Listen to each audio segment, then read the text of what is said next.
to another edition of Thorough Black Talk with your sister K Fighter, Brother Tad, Brother Blacksmith, Sister Breuck, and Brother Divine. Tonight, we're going to highlight some of the extraordinary achievements of foundational Black Americans, from building businesses and banks to reshaping the Constitution through Reconstruction. Let's explore the history, institutions, and legal legacy that continue to influence America today. But also, as immigration policy and constitutional law dominate the headlines, one question keeps coming up. Why has foundational Black American history and lineage become such a major national conversation?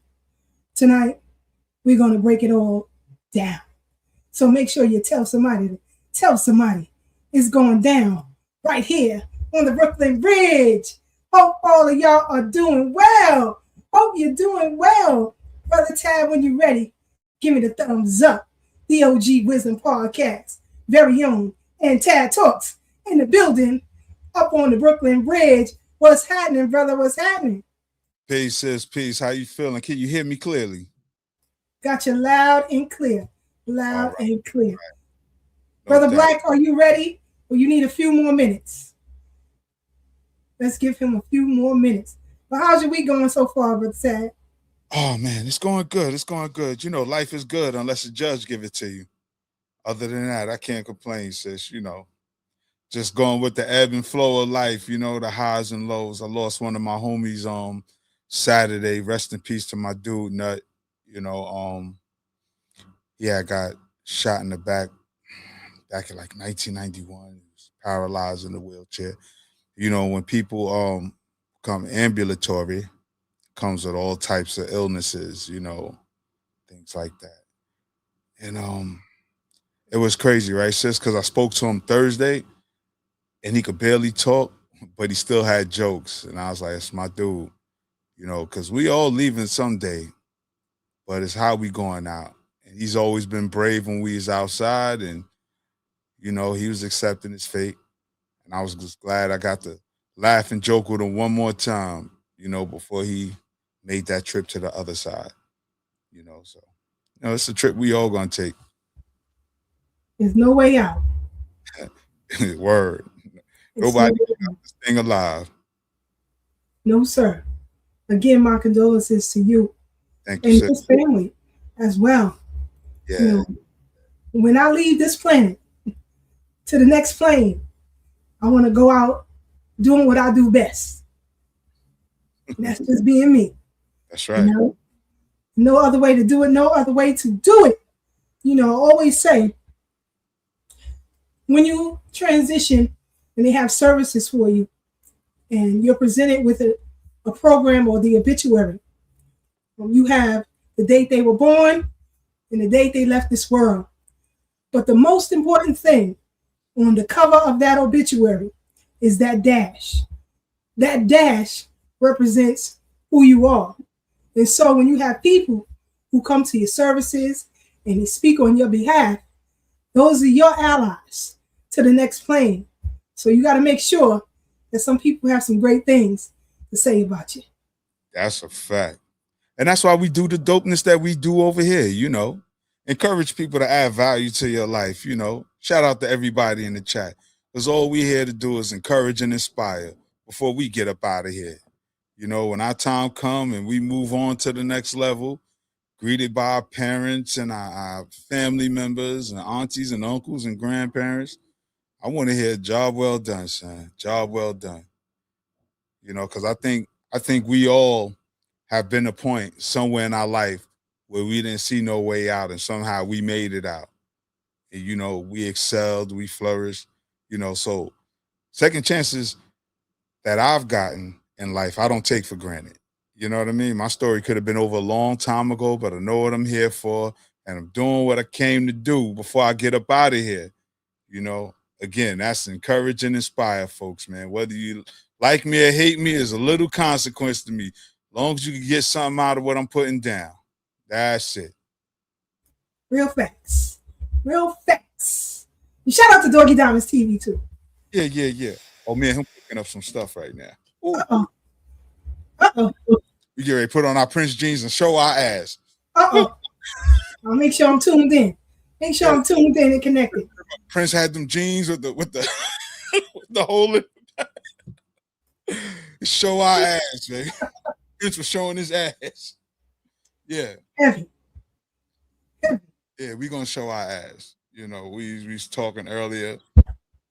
Got a lot going on, so you know, it's just dope though. You know, That's while what's we up. here, we gotta do dope stuff. Like this show is dope. Shout out to everybody who keep coming back, finding value in what we putting down. You know, I like to read the comments where people learn stuff from, you know, the information we share. Because of course, you know, the books ain't for decorations. You know, we really live this. People don't know since we've been outside when nobody was outside. We was in the freezing cold, up at churches, you know, all types of rallies. From Boston to Atlanta, just raising hell. And that's just me and you together, not even talking about what we've done individually. From DC, all over the place. It's all over. If you don't know, now you know. Yeah. Now you know. Let's get some shout outs real quick. Law Solution, excuse me. Chi-Town in the building. Yeah. Thank you, brother. Thank you. Appreciate you. FBA family in the building. Big Russ. What's happening, fam? Philly in the building. We in here. I am a mirror. Be one of you. Glad you and yours are rocking out with us. Reverse. Can I see that? Lil Young BA. Yes, we are live. Glad you rocking out with us on the Brooklyn Bridge. Let's get into it. Frederick Meredith. Glad you rocking out with us on the Brooklyn Bridge. Welcome to the Terror Dome. Rich, nice. Kelly in the building. What's happening? Samantha, what's good? Hope all is well with you and yours. Welcome to the Brooklyn Bridge. Our sister from another mister, Farnessa, Alabama, on the check-in. What's happening? Glad you rocking out with us. Egg Butler. Glad you rocking out with us on the Brooklyn Bridge. Sorry if I mess up some names. I feel bad when I do that. I try to get it right. Joey Milton. Pizzo, what's happening? Farragut Finest on the check-in. What's happening? Goddess. Yamaya, what's happening? Glad you rocking out with us on the Brooklyn Bridge. B1 to you. Cecilia King. Glad you rocking out with us on the Brooklyn Bridge. Our sister Breuck and brother Divine will be in here shortly. So buckle up. Brenda Thomas, what's happening? Glad you rocking out with us on this bridge. Jay Meadows, what's good? DMV in the building. Holla if you hear me. The U.S. Freedmen Project president will be in here shortly. Kiesha and Flo. Hope I got that right. Sorry if I did not. Glad you rocking out with us on the Brooklyn Bridge. Let's get into it. I can't forget Justin Lavelle. What's happening? Glad you rocking out with us on the Brooklyn Bridge. DSB 225. What's happening? Aunt Marie, Brownsville Finest on the check-in. Let's get into it. Yes, indeed. Black Americans. Okay, let's get into it. Sounds good. Hey. Sugar Love Cafe. Welcome to the Brooklyn Bridge. Glad you rocking out with us. K-Mac. What it is. Glad you up on the bridge. Tell somebody to tell somebody it's going down. The one brother, FBA Oakland in the building. Let's get it, y'all. Let's get it. Of course, we got our Doggy Diamond TV mod on the check-in. Sister Aruba, 927, Brooklyn Finest on the check-in. Let's get it. Who I miss? Clark, Stu, what's happening? Clear Stu, what's happening? What's happening? What's happening? Glad you rocking out with us. Rodney Mazel, what's good? What's good? What's good? Let's get into it. We got a lot to discuss tonight. First classification. Hope no class citizen. First class citizen. Got it right. Got it right. Got it right. Glad you rocking out with us on the Brooklyn Bridge. D from BK. What it is, what it is, what it is. You already know. Kimberly Powell on the check-in. Let's get into it. Let's get into it. Let's get into it. Dre Owens. Let's get into it. Harlem finest up on the bridge. Let's go, let's go, let's go. Let's get our brother Black up on the Brooklyn Bridge by way of the BX. What's happening, brother? You all right? You look frozen.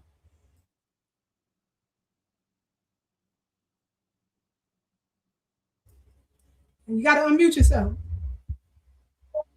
Can you hear me? Gotcha. Really? Hello? Hello? All right. Peace to the family. Peace to the family. Brother Tad, peace. Sorry for your loss, brother. Peace, brother Black. Yeah, sorry for your loss, man. Sister Kiesha, how you doing today? I'm alive and still kicking. All right, that's what's up. That's what's up. We got all this nasty, funky smoke coming from Canada. Yeah, I heard. You see what's happening down in Texas? Crazy floods. Crazy floods. Boy, so far, it's been a crazy summer as far as weather is concerned. And it's going to get crazier. Check this out. Everything that I've been talking about for the past, since I've been on the show and even before, not on the show, but, talking about it, is going down right now. A lot of people don't, I'm not saying y'all or our audience, but a lot of people don't understand how deep the passing of, whether he passed away just a few days ago or 3 years ago, but Lindsey Graham and Mitch McConnell, whether he's dead actually or not, those are two big figures because those two dudes is war hawks. So what's going on now, they involved in that directly. Matter of fact, Lindsey Graham was off the heels of coming from Ukraine when he allegedly bit the bullet. And Mitch McConnell, staunch anti-reparationist, the staunchest there is in the whole Senate or Congress. So we coming down to the last days, y'all. Y'all can believe me or not. I can't predict everything, and I'm not trying to, but FBA gonna be all right because we're getting people out of the country, and in order to instate Nasara,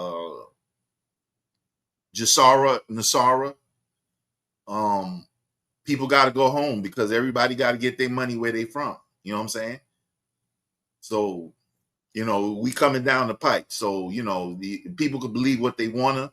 You know what I'm saying? We ain't even talking about weather. I'm not even gonna talk about that because I talk about it all the time.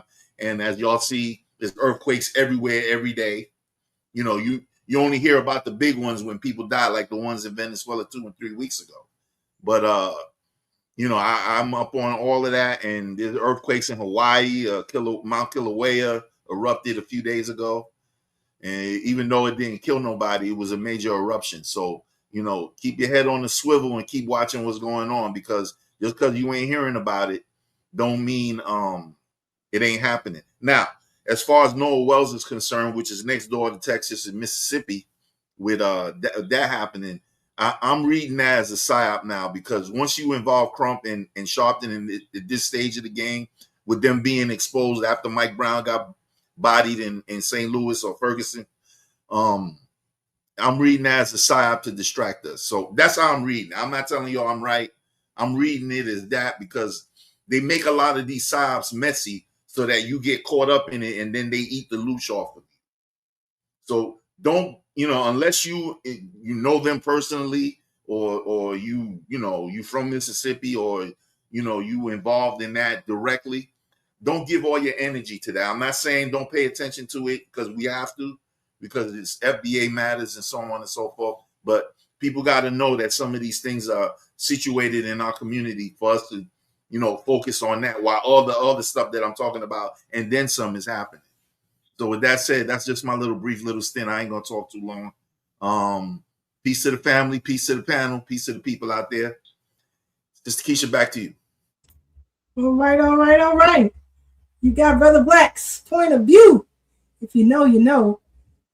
Make sure you follow his blog, melaninstitute.blogspot.com. We'll show it in the closing. Sister Kiesha, if you don't mind, if you don't mind, real quick, can I drop the link that I dropped on McConnell and Lindsay so that you can send the people that one in the event they want to look at it? I'm gonna put it in the chat, so you do what you do when you're ready. Okay, Sister Breuck, you ready? Let's get Sister Breuck up on the Brooklyn Bridge. What's happening?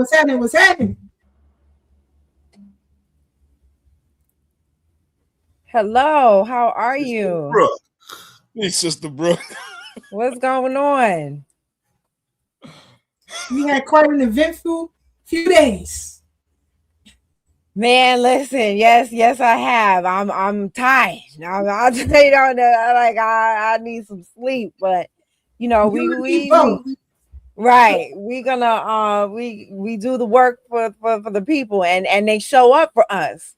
And so that's what motivates me even through my tiredness. Like yesterday when we did our 6-hour live? Yes. On TikTok. Yes. Regarding the meeting at the CARICOM meeting in the UK, which Dr. Ron Daniels and his sellout behind attended. And now I can actually say that without being banned on TikTok or striked or whatever the hell you call it. I don't know, flags. I don't know, whatever. Yeah, they stay flagging on TikTok. Stay flagging me on TikTok with all kind of weird warnings. Anyway, so with his sellout behind over there, and so and yeah, we'll get into that. I won't even go too hard on that, but yes, I didn't say hello, Brother Black, how you doing? Hi, OG Ted. Peace, how you doing? Oh, I'm my condolences. I'm like, man, I'm real what do you call it, emotional. And just your recounts of, your friend and everything, man, it had me verklempt over here, And so my condolences to you and his family. And man, yeah, I don't know what else to say. What up, Sister Kiesha? We've been in constant contact. It feels weird saying what up because I just spoke to you a little while ago. Yeah, so I'm happy to be here. I thank you guys so much for just allowing me to be here every Thursday. And I want to give a shout out to Kiesha in what was that? Shucks. Kiesha I'm and gonna do Flo. it later. Yes, Kiesha and Flo. I want to shout out to Kiesha and Flo. Love you, girl. Thank you so much. So we got some things happening. We'll let y'all know about that. We'll let y'all Stay tuned. Stay tuned. We might have to show it. We might have to get our Prince pants on. Okay, OG. Hey, Sister Breuck, I'm gonna fire you up later. You make sure you make that sword behind you. Please don't make me cuss. I ain't making you do that. I'm gonna fire you up. That's the thing. You fire me up, I'm gonna start cussing. And Dan been getting on my case. He's like, stop cussing. You messing up your algorithm. Stop cussing. So I'm trying not to cuss. So just remember, you got some things on the horizon. So you gotta remember. So anyway, I'm looking at Brother Black. What you about to do? Also, want to give a shout out to Cyberdon 100, Lillian Madison, Calvin McCarthy, Tanisha Murdoch, Sister Fawn Nessa, and Brother Rich. Thank you all for the cash apps. So today would have been Asada Shakur's 79th birthday. I used to get a birthday card from her every year. Wow. Every year. You be knowing everybody. Every year, without fail, I would get a birthday card from her. So, you never know who knows who. Also, we lost Hal Williams. Actor extraordinaire Hal Williams transition. Peace be upon him and his family, and they make it through this tough time. Most noted for what's the show? Not Moesha, 227. 227 and Sanford and Son. Yes, Sanford and Son, 227, Private Benjamin, the Waltons. Taking it back to the Waltons. But extensive acting career. So want to give a shout out to him. Now, we always like to start with a little bit of Black history piece. And tonight we're going to focus a lot on our history for various reasons. So let's get into it. Let's share this clip and we'll come right back to discuss. HBCU bands do this on the field.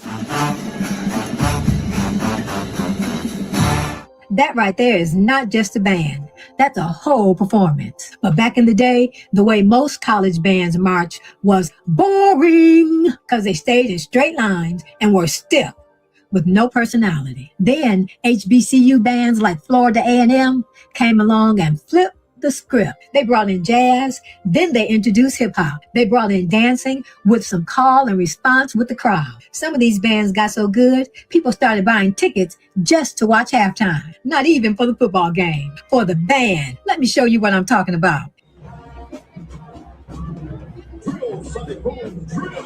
You see how locked in that is? Not one man is off beat. Then you got stuff like this.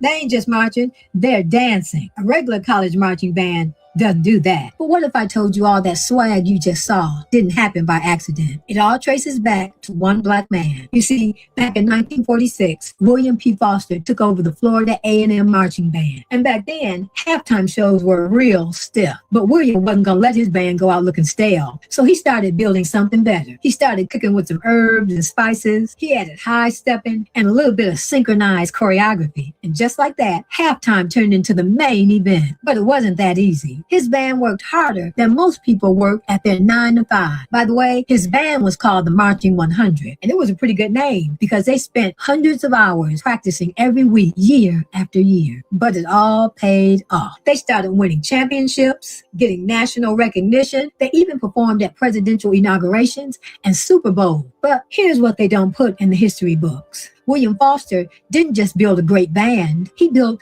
the blueprint. And every HBCU band that came after him has been running that same system ever since. Drop your favorite HBCU band in the comments. Let's see. Making copies takes seconds today, but there was a time when every extra copy meant extra work, and the Foundation of Black American Inventor helped make that process easier. For years, businesses depended on paper copies, contracts, reports, letters, everything. But making copies was often slow and frustrating. So inventors kept looking for better ways to reproduce documents. And the genius, John Oscar McAdoo, became a part of that effort. But most people have never heard his name. McAdoo worked on technology that helped improve document copying systems. His contributions became connected to equipment used by Xerox, one of the biggest names in the industry. And those improvements helped make copying faster and more dependable. That may not seem exciting at first, but think about how much information moves because somebody can make copies in seconds. Schools, hospitals, businesses, government offices, every day. Think about the last time you copied a paper, printed a handout, or shared an important document. What feels normal today took years of work from people most of us were never told about. John Oscar McAdoo helped make that work easier. He did not just improve machines, he helped information move faster from one person to another. Send this to someone who uses copiers every week and never knew this story. So, coming back to the panel, I tell you, I said this before, if you've never seen a Battle of the Bands at an HBCU homecoming, you missed something. I'm glad I was born when I was born because the 90s was lit. But anyway, in the late 80s, but in particular the late 80s. But, you know, I don't know if any of you have been to Battle of the Band, the competition. Oh No. man. Oh man. Just the atmosphere alone is killing. So I used to go up to Lincoln and Hampton when they had their thing. And also they used to have great football games. So you truly miss something. But as far as the brother and the copy machine, That part. what's your thoughts? What's your thoughts? It's just Man. Go ahead, bro. Go ahead, bro. Man. So for those of y'all who don't know, I used to work at a school. Mm-hmm. And the copy machine is the star of the show at a school. You know what I mean? Like, and to think the whole time I did not know, you know, and this is something that the Black American Renaissance is just doing, right? So I got so many thoughts like swirling through my head at one time. I'm trying to convey them in an articulate way. So I was talking to one of the kids that I know, and she was telling me that, you know, Black History Month was boring to her because not because she didn't want to know about Black history, but because they focus on the same people every year. Rosa Parks, Martin Luther King, possibly Malcolm X, because, you know, the schools don't really like to talk about Malcolm X too much. You know what I mean? And you know, George Washington Carver and the peanut, and they don't even go into all the inventions of George Washington Carver. They just talk about the peanut, and she's just bored. She said she was just bored with it, you know.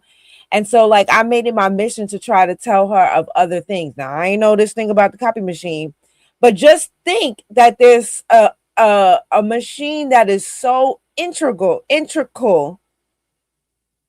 and integral to a school's functionality, and we're not even teaching the kids who invented it.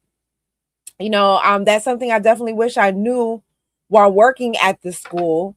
And it's just wild to think about it. And this is why, you know, we really have to, when we're dealing with Black History Month or Black history in general, we have to start teaching our children all of these different things because they're getting bored. And you know, and I thought, like, you know how sometimes when kids tell you things, you be like, how can you be bored? No, I felt that was a valid concern or a valid, you know what I mean, a statement for her to make. She's like, look, I don't even care about Black History Month. I'm bored. And we have to figure out ways to make it exciting.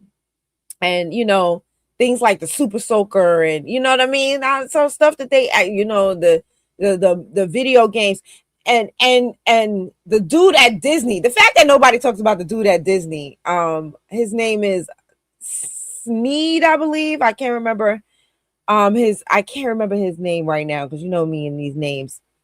But he's alive right now, and he got patents taller than him. Like, he got like his patent plaques, he just stack them all up and they up to here, and he worked at Disney right now. Like, he's ain't from Brooklyn, you know, and people don't know about this. And so yeah, I just find that to be really interesting. That a copy machine is just like the number one employee at a school, and we don't know that a Black man invented it. That's wild. And we think Xerox did it. You know, we some bad people, boy. That's why, you know, when you got these folks who talk about what have we done for them lately, we've given you everything. You ungrateful maggot. We've already given you everything. That's right. So, you know, it's just, and please follow FBA.legacy and try to get her books if you can. I think she gives wonderful content. I bought her Black Inventors book for my grandson. So I have a little project for him. When he comes over, we'll go through the book and we'll walk around the house to pick out those inventions, and we'll have a discussion about that. So if you want to keep your kids busy this summer, you could do that as well. But also when it comes to banking, right? Right now, currently, we have over 250 Black-owned banks and credit unions. Right now. Let's play this clip and we'll come right back. Wall Street ever opened doors, he built a bank for us. Save this, because if you care about black money in 2026, you need to know who tried it first. His name was William Washington Brown. Born enslaved in Georgia, he grew into a teacher, organizer, and businessman determined to make black communities financially independent. In Virginia, he led a mutual aid and temperance organization called the Grand Fountain of the United Order of True Reformers, which pooled money to support black families, churches, and local businesses. Members paid in small dues, but together, those small amounts became real capital. In 1888, that organizing turned into something huge. The True Reformers Bank, widely recognized as the first black-owned bank chartered in the United States. At a time when many white-owned banks refused to lend fairly to black customers, this bank offered savings accounts, insurance, and loans to black farmers, churches, businesses, and families. This was the post-Reconstruction era. When black political power was being rolled back, racist laws were rising, and black wealth and land ownership were under constant attack. Creating a black-controlled financial institution in that climate wasn't just clever business. It was a bold statement. We can build and protect our own. The bank grew quickly, funding homes, schools, and businesses, and showed the country something many refused to believe. Black communities could create and sustain their own financial systems, even in the face of open hostility and discrimination. When people today talk about group economics, buying black or community credit unions, they're walking a path that Brown and his members were already clearing more than a century ago. His story asks a 2026 question. What could we build now if we pooled resources with the same discipline and long-term vision? Comment. Build anyway. If you think economic power should be part of every conversation about freedom. If you could start one community-based financial project in your city, a fund, a co-op, a credit union, what would it be? Drop it in the comments. Share this with someone who talks about money moves, and follow for more stories of black financial pioneers' history almost left out. Before Wall Street. I want to give a shout out to Sister Tony and Brother Ariel. I remember during the time of campaigning for the Freedom Party that they personally took groups of black people to Carver Bank to open up accounts. Personally walked to the bank to open up accounts. So, we, Tad and I, come from a time when people were out here really doing it, not just on platforms running their mouths, right? They also, I remember when the water crisis happened in Flint, took cases and cases and cases of water to our people down there. This is what I'm talking about. Not none of these tethers was doing it. Did they rent a small box truck or a van, a U-Haul or something? Come on. Yeah, that's what I was thinking about when you started talking about Carver Bank too. And they're a beautiful black family too, Shout out to their children. Yes. Yes. As black people, we do some dope stuff. And unfortunately, we only get the wretchedness highlighted, because the word ain't ratchet, it's wretched. But how folks, we gonna mispronounce everything. So the wretchedness always get highlighted, and people adopt those narratives and those identities, which is crazy to me, sis. So I like to focus on the dope stuff we do when people are like, we need this and we need that. Said, if you knew black history, we already had all that. We just need to get it again. But again, it goes back to something Sister Breuck was talking about the children being bored with the way the story's sold. If you show stories of success, you already planting the seed of success in our young people. But a lot of children always come with that victim narrative. So our children are getting that seed planted that you a victim, and no matter what you do, it ain't gonna be good enough. And that's why a lot of them quit and give up and don't try, and they're not interested. Because people want success stories. Young people gravitate towards the gang and the rappers and the ball players because that image of what success looks like in their eyes, because it fits the popular narrative that's sold. But if we give them another alternative of what success look like, about having banks and properties in your own community without outside influence, that's something else they can aspire to, you know? Mm-hmm. You can't teach the people if you can't reach the people. But you constantly talk about, well, look what they did. Look what the boogeyman did. Look what the boogeyman did. Nah, we got to talk about Black Wall Street. Yeah, it got burned down, but talk about how a year later it was built right back. How we just had that gumption to just not be suckers and not lay down for nobody. It's these new generations that's doing it now, you know? But what do I know? I like that. The code is very, very important. It is. And believe it or not, the reason why, I'm sorry, just finish it, then I'll go. One of the things that I want us to understand is that those things of the past, we continue to do today. We continue to do today. Right now, there are, 73,000 patents waiting to go through that we inventing still when it comes to ChatGPT and AI.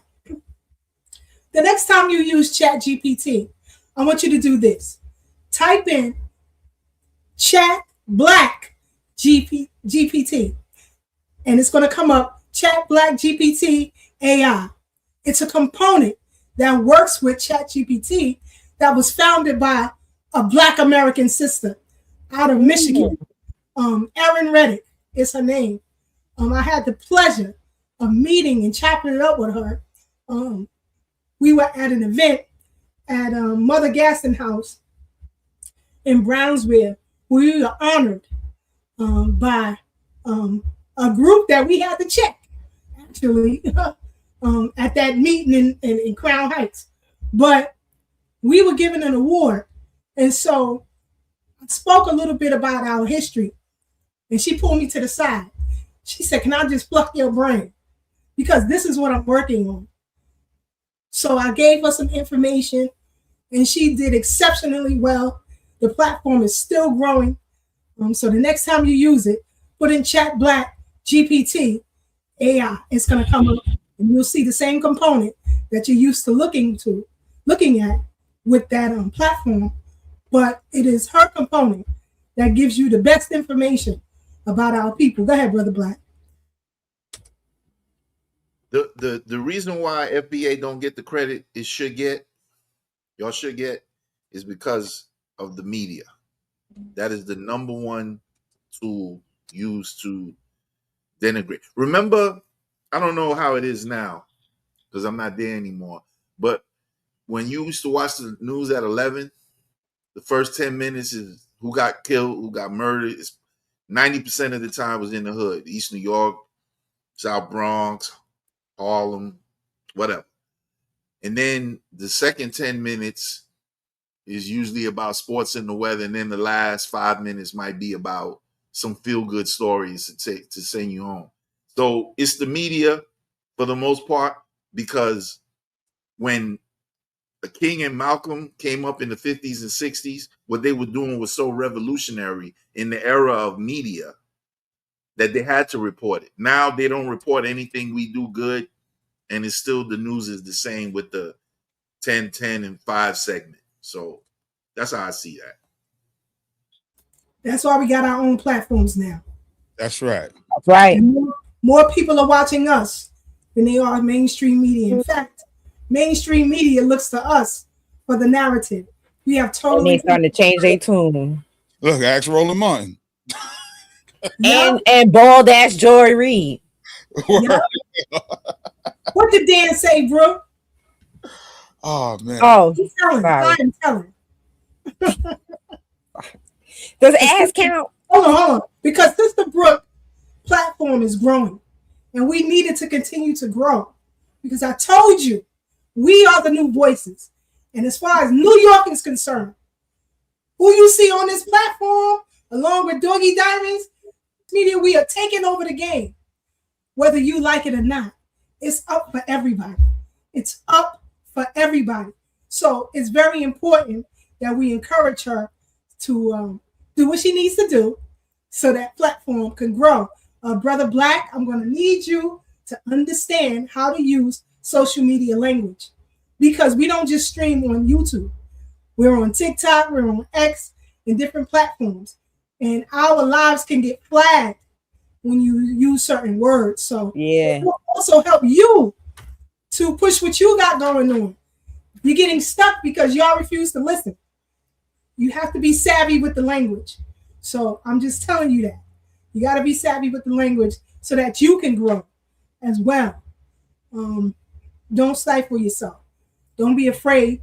You know, we are creators of language, right? So who better to do it than us, right? So we can do that. We can do that. We can do that. So, Brother Tap. Speaking of which, let me just add something in real quick. Have y'all seen Roland lately? He talking like a pirate lately. He be F-bombing and like, whoa, isn't this man supposed to be a preacher or something? Or some kind of cleric? Yeah. Well, he don't stream on the platforms we stream on. And he also has cover from the Democratic Party. We do not, and we don't ever want it. Right. But now he's using our talking points. I was about to say, trying to act like he's the everyday black folks, you know. Like he been down with us. Yeah.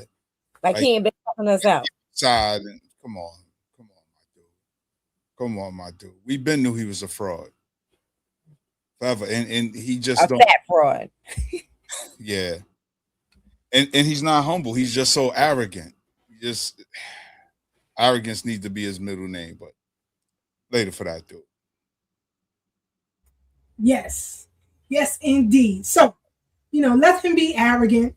Let him throw tantrums, you know, like the milk and cookie boy he is. You know, he just looked like his mother just sit him at the table every night and give him some milk and cookies. That's why he's that. Cookies. Milk and cookies.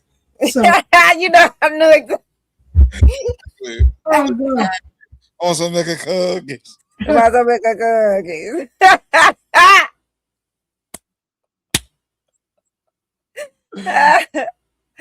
So let's continue learning our history, and we'll come right back with the crew, because if you don't know, now you know this Brooklyn girl loves cowboy culture.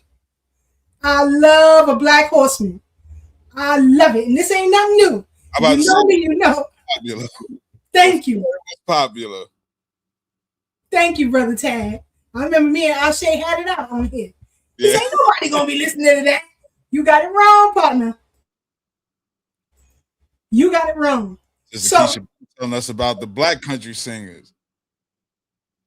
Like what? You talking about Bass Reeves? Nah, we talking about contemporary. Bass Reeves ain't no country singer, my dude. Stay in the Bronx business, man. I'm talking about the cowgirl situation that Kiesha. You talking about country music, my dude. Oh, I'm bowing out. Don't mind him, y'all. We keep him around for the comic relief. That's my brother. That's my brother. Hold on one second, and we'll come right back. This black cowboy invented ranch dressing at Hidden Valley Ranch with his wife. Would you believe that Hidden Valley Ranch was a dude ranch? People from all across the United States came to enjoy being out west. But the secret was in the sauce, because Steve Henson had created the most tasty salad dressing, and he eventually called it ranch dressing. You might even have some ranch dressing in your kitchen. After all, it's one of America's most popular dressings. And in different countries, they call ranch dressing America's flavor. Leave it to a foundational Black American to invent something so tasty that the whole country sometimes is identified by it.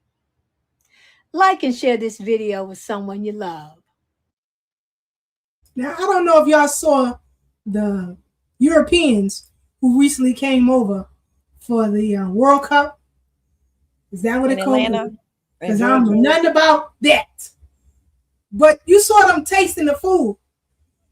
And some of the kids was losing their mind over ranch dressing. No, I didn't see that one. Yes. Wow. But, you Man, know, listen. people using our joints every day. Every day. And, you know, for those who don't know, a black couple recently, I can't play it because of the music, but this FBA couple recently purchased a ranch for us. Campgrounds, you know, all of that. And if, you know, you knew about the Freedom Retreat for Boys and Girls, that was upstate New York, formerly owned by Peg Leg Bates, in Cohasset, New York. When I see black people doing it, you know, the nerd that I am, and I love being a nerd. I don't care what nobody's saying. But the nerd that I am, I like to watch homesteaders. And there are so many young black people who are now homesteaders out there in Arizona, out there in Montana. Y'all better stop playing with us. Stop. We moving on to the next frontier while y'all looking for an apartment that you can't afford.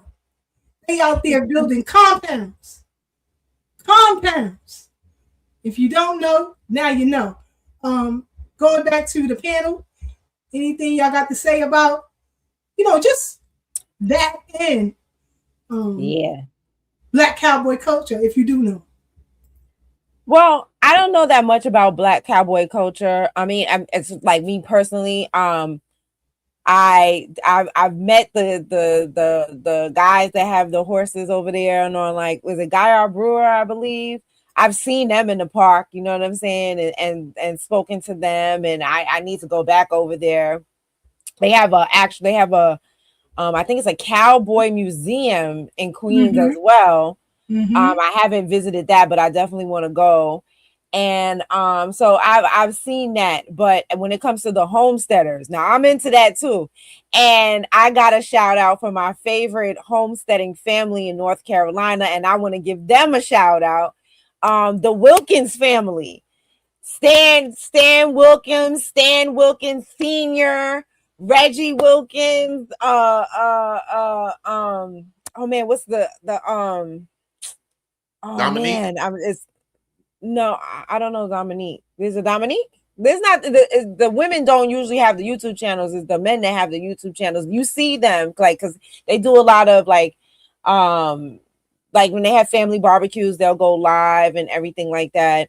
And so like I love that they have a tiny house community on there. Like they have like a couple acres in North Carolina, and they built their own tiny houses, and you know, they ride e-bikes, and you know, they're just doing all of these things, and they inspire me to want to do something similar to that. So I look forward to my future when I can do something like what they're doing. And so they're my favorite homesteading tiny house.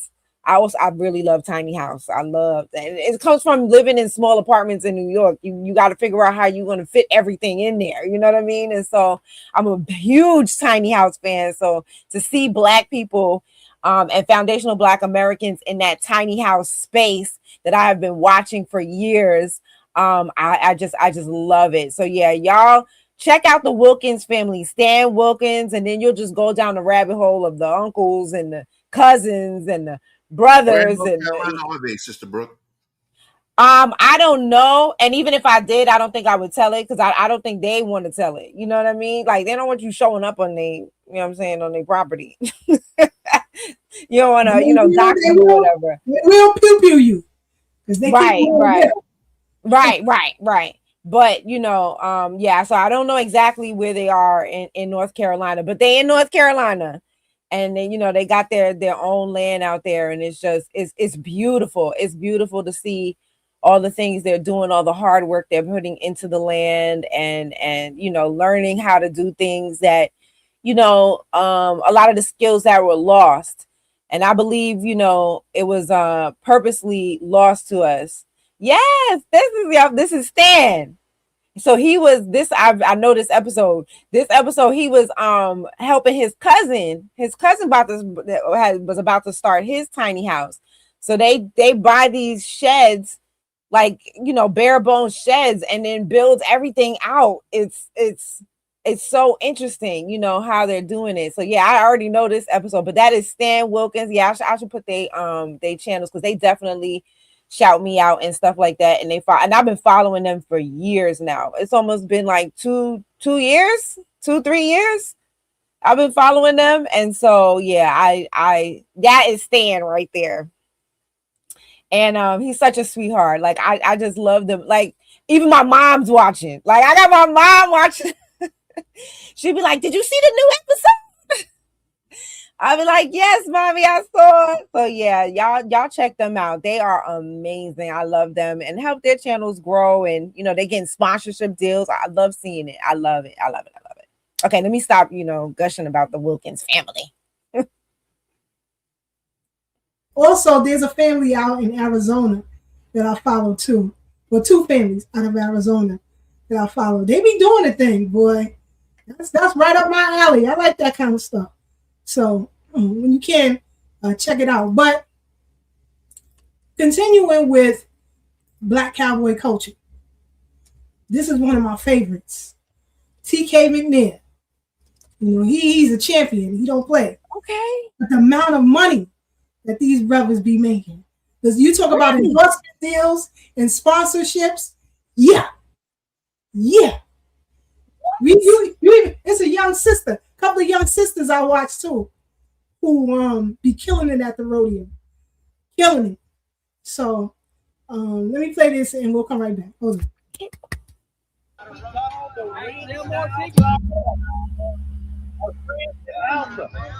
Taylor Slowinski. But as we start, TK McNair. Gonna be the first man. This is sport. Landmark part is the bucket shoot. The big boxing. This right here is the sport. Hold on. Come on, hold on. There you go. Come on, you got it. Yes, sir. There you go. One. Let's go. Let's go. Hold on. Yes, sir. The run was great. Oh. He don't be playing, boy. He bad about it. All right, y'all, so we're here with Cowboy Sway. Championship buckle. Well earned. Let's bring it closer to the camera. I'm a wrench bronc rider. That's when you was riding the horse, right? That was. Oh man. How do you stay Oh on? man. He was like. I caught you on camera, and you was on that horse for a minute. And he flew past the pickup man when it was time to get off. But when people crowd cheer, you got to give people a show. Shout out to all the Cowboys that was out, because everybody competed. They came out like this was a championship round. Definitely gave people a show, and I know it wasn't easy decision for the judges, but this is a lot of work, and like this right here mean a lot. Well, congratulations. It's well deserved, it's well earned. Like how often do you practice per week? Not enough, as I should be. There's a lot of things, that I need to work on, that I can work on. But most of all, win, lose, or draw, we always gonna get the people a show. Oh yeah, and you did so today. Because I saw it, and it was, whoa, like it was scary for me. Just watching how you guys are just, on that horse, and that horse is trying to buck you off of its back. I mean, it looks very, very dangerous. Did the crowd affect your going on? So no. So really and truly, believe it or not, when you climb on the back of that bronc and you lock it in, you don't hear nothing. You don't think about nothing else. You just think about that horse and that ride. And wherever he take you, you go. No, originally I'm from Texas. I moved to Florida from Statesboro, Georgia. Where in Florida you reside? Jacksonville. Okay, Jacksonville. Yeah. No. Yeah. So just something different that you can look Wow. at. Cowboy country. We don't Brother. with that shit. So there's 2 options here. Yeah. Y'all get out, now we can all get down. What's up? We're not getting down. I think. Okay, then get the f on my property. They don't be playing. They don't be playing. Y'all hear me? This city girl loves him. You hear me? Brother Tad, your thoughts. Look, I love it. Especially me being somebody who grew up in Brooklyn. This kind of stuff seemed foreign growing up because of course, the narrative / the image goes back to what Black was talking about in the media. We were programmed to think the Cowboys was a white thing, that it was reserved for white people. White men are cowboys. They're the brave ones. They settled the West and things like that. And we've been totally written out the history. That's why I often reject popular narratives, because as I've grown and learned and did my own research, I see how influential the media is to program you with the wrong information.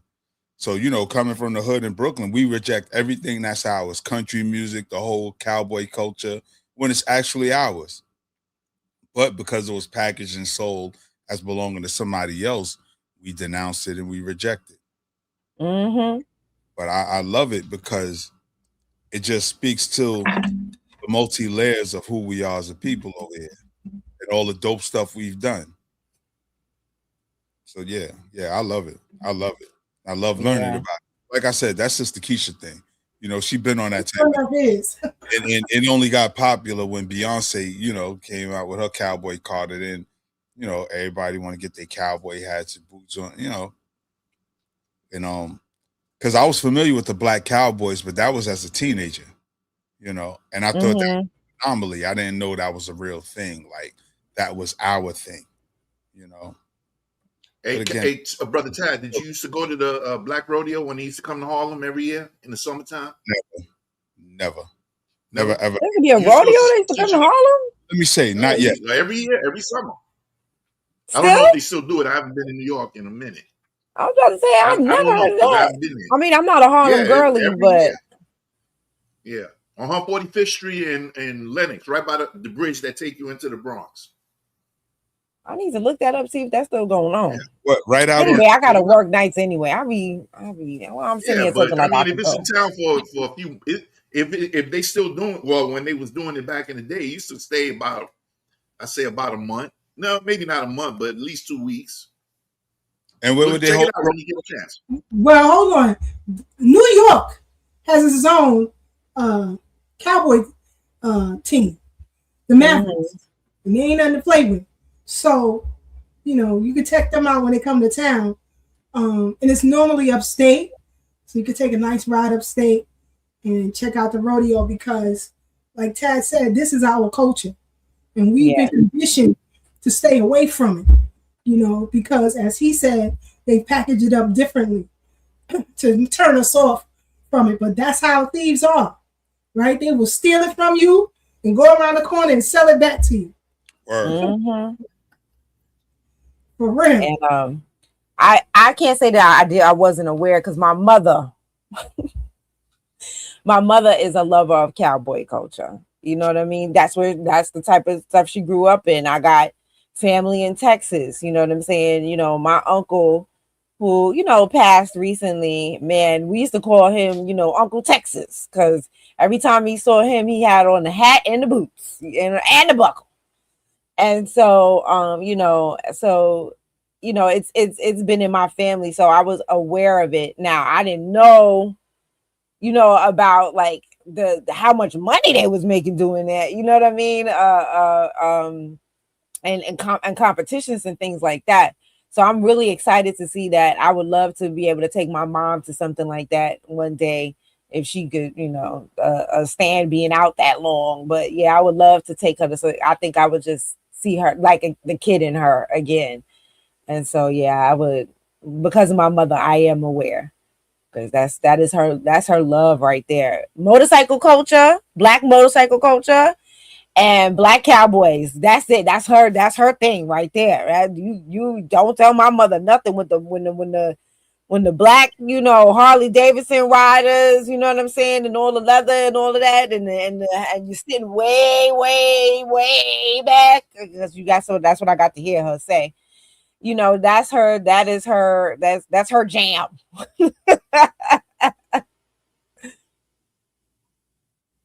I love it. Like I said, first time I went to, not the first time, but maybe the third time, where I went to a country music show.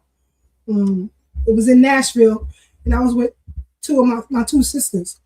And a couple of artists that I'm familiar with started off the show. I took off running to the front, right? So they follow behind me, but they looking at me like, she actually know all the goddamn words. So that's when they found out, how I'm in tune with that. Then there was another show here in New York at City Winery with two legendary country music singers. One of them was honored last year at the Country Music Awards, and K. Michelle actually sang her #1 hit to her. And when I say these two ladies are like the Aretha Franklin and Gladys Knight of country music. So I went along to the show because I like to be in tune with it. You know what I mean? So I went by myself and I was in the front row. So I met a dude there. He works on a ship. So he told me that's where he met one of the artists. So me and him chopping it up, and we're sitting at the same table. If you ever been to City Winery, you know their tables. So anyway, we sitting there in the front, and once they started singing, I'm in the front. I'm grooving and I'm rocking with them. So the show is over, and I get myself to be up out of there, right? So when I'm coming through the little corridor to come out, some white dudes have me on the shoulder. He said, "Excuse me, miss. I'm like, yo, we don't say that, touch it. My family will tell you, don't touch her if you don't know her. She ain't the one." But anyway, I'm like, yo, what's up? So he said, "You have a couple of minutes?" I said, "For what?" He said, "Reese Palmer would like to meet you." I said, "Is this a joke? Is this a joke?" He said, "No, come with me. He said, "While we're at it, we're going to see Miko Marks." While we're at it. So I'm chopping it up with them. They gave me T-shirts and some signed memorabilia. It was just great because, and as they said, they rarely see, especially when they travel to cities, Black people in the front row who know every word. So I stood out to them. Child, had the time of my life. I had the time of my life. And what's the artist's name, sis? Reese Palmer, which is the one who K. Michelle sang to last year at the Music Awards, Country Music Awards. And the other is Miko Marks. And let me tell you, I had the time of my life. Because I'm going to have to look these people up. Right, that's what I'm thinking, the same thing. Hey, Sister Kiesha. One song that K. Michelle sang to her was Seeds.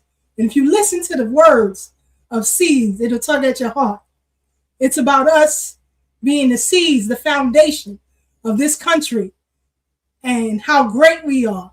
And never let nobody get in your head about how great you are. And Mika Marks, too. She has a series of hits that I just love. So check them out in your spare time. Check them out and give them a listen.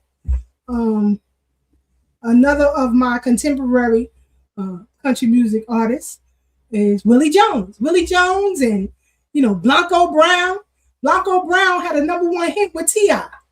So I'm telling you, when you listen to, what's that food delivery service?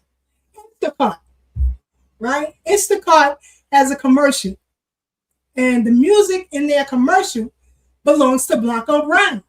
So when I first saw the commercial, I'm singing it, and my husband turned around and said, "You really be know all these words?" That's my joint. Joint.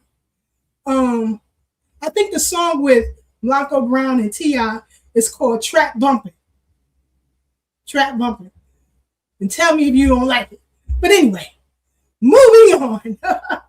Hey, Sister Kiesha, before we move along, I want to read something real quick from the AI overview to satisfy the consumption here. The Bill Pickett, and I put it in the chat if anybody wants to look at it later.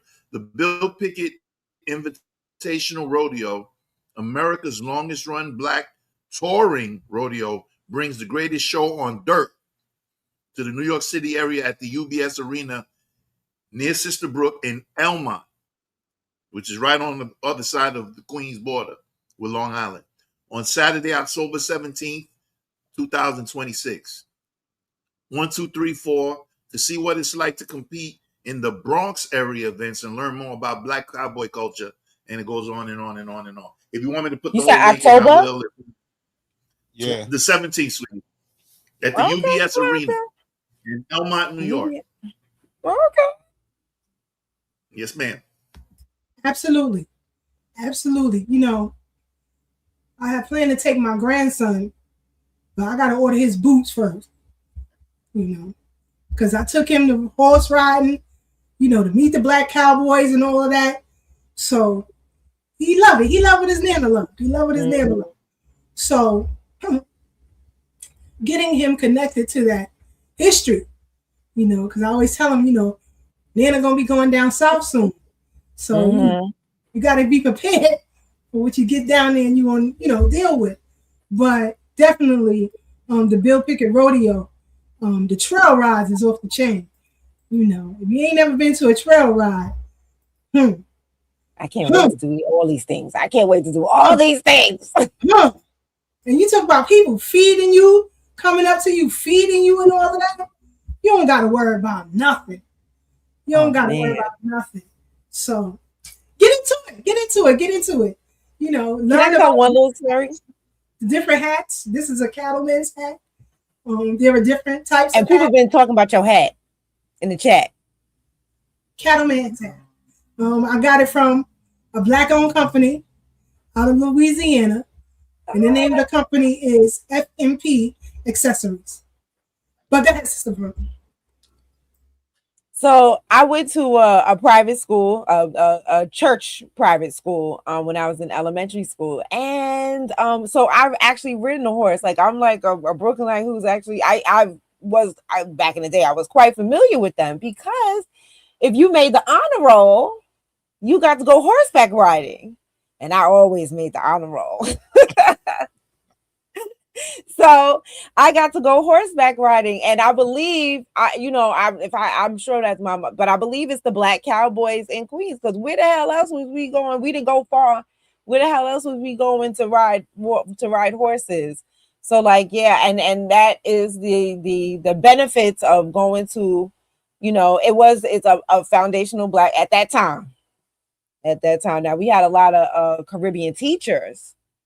But it was a foundational Black American school, you know, by a foundational Black American preacher in his church. And so, you know, and I believe that that's probably, you know, a lot of, I think city people have like fear of horses, especially women have fear of horses. I don't really have that fear of horses. Like I really so when you're talking about this, I'm like, you know, I really need to do these things again. I'm excited because I'm going to, you know, ask my big sister, you know, can the little sis tag along? Absolutely. Yeah, that would be great. That'll be great. Take your grandbaby. Like I said, Pharaoh posed to take pictures, and they was like, he's just a natural. The way he posed, you would think he works on a ranch, except he's never been to one. Man, that's why I'm his biggest fan. But he enjoyed himself. So definitely something that y'all should check out. So when people say, you know, what's so great about foundational Black Americans? Everything. Me and Brooke said it together. Everything. Well, everything. We are that fly. You hear me? And let me tell you something. Shout out to the brothers. But there's nothing sexier than a Black horseman. Let me tell you that. So. Now she really sounding like my mama. Uh-oh. You know I love mama. But in recent news, you know, like I said, people are moving towards the identity. So in the interview with Cameron, I know what you're talking about. You know, he set the record straight. And no lies detected here. Hold on, here we go. Now, back to me not being African. I'm not African. I'm not. I mean, you know what? All right, you know what? Let's do it. Sin went to Africa, told me people stink. What you said out your mouth. You went In asked a certain area, man. whatever. You said they stunk, and you said that the show when niggas said everybody put your hands in the air that the whole fucking shit was funky. I didn't say that. Sugar Mom said that. Ash told me that. Is Ash there? Nah. Well, Ash told me he went there one time, and that's what happened. And I'm like, Yeah. I got mad niggas in Senegal. Shout out to Senegal, man. You know what I'm saying? I'm just telling you what you told me. You talk about, yo, the truck that picked me up had bullet holes in it, and then the driver gave us a, what he gave you? AK? He had AK. He ain't give y'all a gun and say, be careful or some shit? Yeah, listen, man. Everybody's stories was different. None of them was cool. Niggas kidnapped DMX in Angola. Like, yo, my nigga, you gotta be careful in these other countries, man. I'm not dissing on these other countries, but I'm not African. I love my Africans. Salute. They don't fuck with us like that. They say we Yankees. Yo, y'all niggas ain't no motherfucking Africans. I'm just telling you how it go. Why when we go to the Olympics, you know, Floyd pointed, why when we go to the Olympics and a black man go to the Olympics, they be like, the American. So why is it African there already? It's in the name already. African American. No, they don't say that at the Olympics. They say American. They don't say African American because it's Africans there at the Olympics. So they don't confuse it and say African American. They just say American. That's what I'm saying. If we African American, why we don't use that at the Olympics? What's wrong with being African? Ain't nothing wrong with being African. It's just that I'm not African. I was born in America. So your bloodline, are you black? Yeah, I'm black. Black what? You just black. I'm a black man, nigga. Black what? Black man, nigga. What are you talking about? I'm black. It's black niggas all over the world. Do that mean they African? It's black niggas and it's black Cubans. It's black niggas everywhere. That don't mean that they African because you black. Black don't mean African. No, I didn't mean to say that, but we're from Africa, bro. It's the heart of a black man. That's where we from. That's the land of the black man. I'm not African. You want now? Let's talk about it. Let's talk about it. Shoot your shot. Whoever want to go first. You know, I'm always chomping at the bit. So he goes on to talk about how, you know, how his mom isn't from the South and how his mom is from Atlantic City and how, you know, how people used to get mad when people be like, that tell her that she's from the South. And she's like, but I'm not from the South. I'm from Atlantic City. We are from Atlantic City. And she was like, not all black people, not all black Americans are from the South. And he said that, you know, there's nothing wrong with it, but stop trying to force me to be from somewhere where I'm not. And that is the part. Stop trying to force us to be from somewhere where we're not. We are not Africans. And look, y'all the one, and here's the diabolicalness of it all. You the ones who told us we wasn't Africans. Did you see that clip with Barack Obama when he was talking about when he took Michelle to Kenya and how the Kenyans told him that Michelle wasn't African? So they know we not African. Somebody called into Tariq's show. I think it was last night or maybe the night before last or whatever. But they called into Tariq's show and they were talking about, and they were from, I can't even remember, but some, you know, some country far, far away on the other side of the globe. And they were talking about, you know, everybody knows that you guys have the oldest culture on the planet. Everybody knows this. I think Kiesha, you was in the room when you heard that, when he said that. Everybody knows this, except for the, you know, for us here. And that's the thing. The whole world has been watching us in our confusion. And now that we are waking up, you're mad, but you knew the whole time. Why? And we already know the answer to this. You benefited from our confusion. And that's why you want to continue with the confusion. But it's over now. It's over now. This is the year of the awakening, the year of the Aquarius, and which I am an Aquarius, by the way. Maybe that's why all of these things are happening this year for me personally. But this is the year of the Aquarius. So, like we're coming into our awakening. We are no longer asleep. And that's where the phrase "we woke" come from. We have been awakened, and we will never go back to sleep. That we will never allow that to happen. And that is the thing. This is why you guys are wondering, how did these things happen? This is why they separated children from their parents. This is why they did things. And even with the Native Americans or the Aboriginal Americans, Lord Jesus, y'all got, if you don't say it right. But the people who were on this land before the white tea people ever set their foot here, my ancestors, right? When I did my genealogy, there are a few of my ancestors who were separated from their parents because their parents were murdered through probably these, Indian conflicts and all of the things. You understand what I'm saying? And then they were almost, I don't want to say it goes between slavery and adoption, right?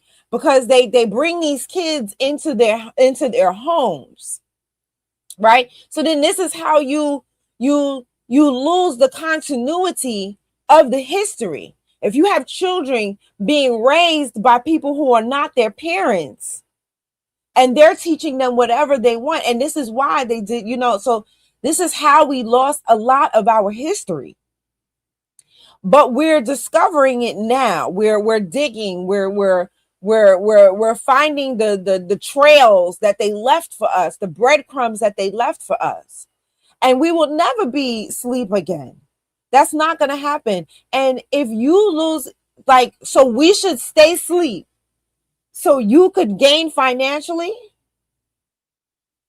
Start figuring out, you're so focused on what we got going on here. And last night that proved it. While we're doing, they're so focused, the diaspora is so focused on what we're doing over here. You're not even focused on what the CARICOM is doing, who they're leaving out, how you have to get in, because they're only representing their people group. Like somebody else we know with their Freedmen Trust, that doesn't represent everybody. It doesn't represent all the freedmen. It only represents the people in their trust, the people who have signed up to give up their assets to the trust. Oh, that's what you got to do. You pretty much got to sell your assets to become a part of the Freedmen Trust. Anyway, so you gotta to sign up. They only represent their people group because people were calling in and saying, "Hey, I'm from this island in the Indian Ocean. What about us? Oh, well, we're not focused on you right now. You're not focused on them right now. So then, okay, so why are you so focused on us?" So this is the issue. Start paying attention because it's never going to happen. We are never, ever going back. We're going to constantly focus, and our ancestors are speaking to us from beyond the grave. They want to be found. They want to be uncovered. They want us to know who they are. And it is clear that they want us to know who they are because they keep showing us. They keep showing us, which again proves that's why we have been stuck in this mulberry bush of a circle that we've been going around, because we've been calling the wrong ancestors, focusing on Africa, focusing on Ghana, focused on the very same people who sold us, or who sold the 1% of us. These people never meant us any good. They don't even mean no good for the Ghanaians in Ghana. That's why they keep leaving. Going to South Africa, going to everywhere but Ghana. We sitting there having them at our Negro burial ground and letting them do all kind of whatever the hell they was doing in the 90s on top of our ancestors' bones. That's why we're getting the results that we're getting now, because we are focused, and that's why they are trying tooth and nail to shake our focus, to get us removed, because they know what they are doing for us. They know how they are helping us. They know it. And so all we have to do is stay focused. We were talking about horses. We got to put them horse blinders on. I don't see them. I don't care about them. They ain't nothing. And just keep focused on our goal. And those that want to be with us, like Brother Black, I keep forgetting it's the opposite. Like Brother Black, come on with us. And those that wanna that you know what I'm saying, that wanna oppose us, challenge us, question us, go to hell. With gasoline draws on. And I land. That girl Breuck is a bad mother. Shut your mouth. Just talking about Breuck. Oh, God. Clip that. Oh my gosh. Too funny. But, and I don't like when people of those pan goofy stages or groups try to downplay Dr. Claude Anderson. That's one great man that they rarely talk about. And I said it before, the reason they don't do it is because it doesn't fit their narrative. Come on, Tim. You know we keep the cocked and loaded over here. Heavy. Oh, God. So, you know what? Sidebar. I just thought about when you said she likes the cowboy culture and motorcycles, right? Tammy used to ride a motorcycle back in the day. But anyway. Word. I'd be so scared of them things. Why? I've seen a lot, you know, in Brooklyn, you know, like the motorcycles my mother likes, she like them old Harleys, you know what I'm saying, where, you know, they don't crash. I don't think I ever seen an old Harley with the handlebars way out here. I don't think I ever seen a crash with one of those, but I've seen some things. I've lost some people. And so, you know, there was a time in my life where, you know, they used to like, I was like, ooh, the motor, you know, you know, and I was like a teenager in the 90s, you know what I'm saying? So it's like, when Rough Riders, you know, man, listen, used to be like, that was like the most exciting thing ever. And you see them coming down the block or whatever, you hear them, you know, coming from miles away, you know, the few times, you know, whenever you be in Harlem, when they come up them blocks that's all hilly, and they be coming up doing them wheelies and stuff like that, it's exciting. But, you know, like I said, I've seen a lot. And as I've gotten older. Do wheelies. I wasn't no stunt dude. Yeah. That's why you here with us. In one piece. The one time I kid you not, it was an accident. Popped the clutch too fast. Did a wheelie. I brought it down, hit the front brake, it did an endo. My man was like, yo, you killed it. I said, man, I damn near killed myself. That wasn't that wasn't in the script. It was not in the script at all. It was not in the script. Shout out to Samuel Jackson, who's also Janet Jackson's cousin, along with Stevie Wonder. They're all cousins on the mother and the father side. Yeah, because I watched the interview with Janet a little while back, and she said, yeah, we're all cousins. That's wild. Yeah. And Tracy Chapman. They're all cousins. Wow. Now that Yes. I didn't know. Yes, I'll see if I can find that interview with her. But in the meantime, let's go back to the legend. People say, you following Tariq Nasheed? You following this person? Tad will tell you, I've never been a follower. I don't do those type of things very well. I don't do those things very well. I'm a leader, period. So here we go. 7% of all the black people in the United States were here before 97% of all other people here are even arrived today. Remember that, very important. When somebody starts telling you to go back where you came from, you say, hey, 97% of my people here before y'all ever arrived. And so if anybody's gonna leave, the last leave first. And the people who developed everything should stay here because everybody else got a free ride.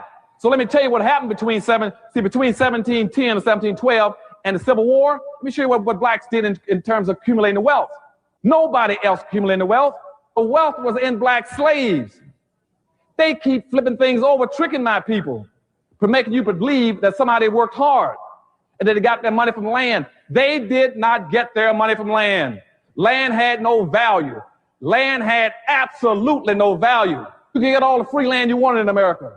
They had head rights and land grants. They gave out millions of acres of land whoever wanted. You could go in the United States and go out to what we call the frontier, where Indians were, and say, I own from here that mountain, drive a stick in the ground, go down and file a claim. The only time land had value when you put a slave on it. And according to President Andrew Jackson, he says that immediately a black slave would bring 75% of the value to the land. So between the time of enslavement and the Civil War, whites in America invested $8 billion into buying slaves. And when they talked about freeing the slaves, they demanded their money back. And they asked for reparation. They sent a letter to Lincoln saying, we'll turn the black slaves loose, but you give us back our $8 billion. President Lincoln, you all don't know it, he sent a letter to Congress asking for $8 billion in reparations. Congress says, that kind of money doesn't even exist. That's more money than all of our businesses and the federal budget put together. And that's one of the triggering mechanisms for the Civil War. They didn't have that kind of money. As a matter of fact, from the period I just told you about from 1710 to the Civil War, 2 out of every 3 people in the United States that had over $100,000, 2 out of every 3 lived in the South. A white plantation owner in the South who had black slaves had 400 times the wealth of a northern farmer. A white person in the South with 2 slaves had a value equal to any non-farmer in the North. If I take the white person in the North and add his house, his land, his animal, his tools, and his savings together, if you own 2 black slaves in the South, you had as much as a white person in the North. In the South, up until the Civil War, a black slave was an American Express card, a walking Visa card. A white person did not have to work. All they'd do in the morning was get up and get his 2 slaves off to work and lay and wait for them to come back. He didn't have to work. On the eve of the Civil War, to show you what that means in terms of having a slave, black people in the South on the eve of the Civil War picked and sold alone over 1 billion pounds of cotton and was sold just to England alone. England paid 48 cents a pound for that cotton. That money from that cotton gave every white person in the United States $500 without even working on the eve of the Civil War. Mm-hmm. So what I'm telling you is that they didn't get their wealth from working hard. And I went back and looked in 1860 and saying, in 1860s, what did black folk own, even the free blacks? In that time, poor blacks that were free in America, the blacks in general, they had 1/2 of 1% of the wealth in 1860. 97, there's a possibility that blacks might get together with Indians. So then in every treaty that whites were signing with Indian treaties, they put an incentive in there for the Indians to turn against black folk. They say every time you catch a black, you're to turn him in. And they would pay an Indian $20 on average to chase down an escaped runaway slave, to track him in the woods and bring him back to his plantation. By 1750, black folk peaked out. The population of blacks in America got up to 34%. And then the white society got very scared with that. And because of that, Indians in America allied with the white dominant society. And I keep hearing blacks bragging about the fact how much Indian blood they got. Indians were not your friends in history. They were not your friends.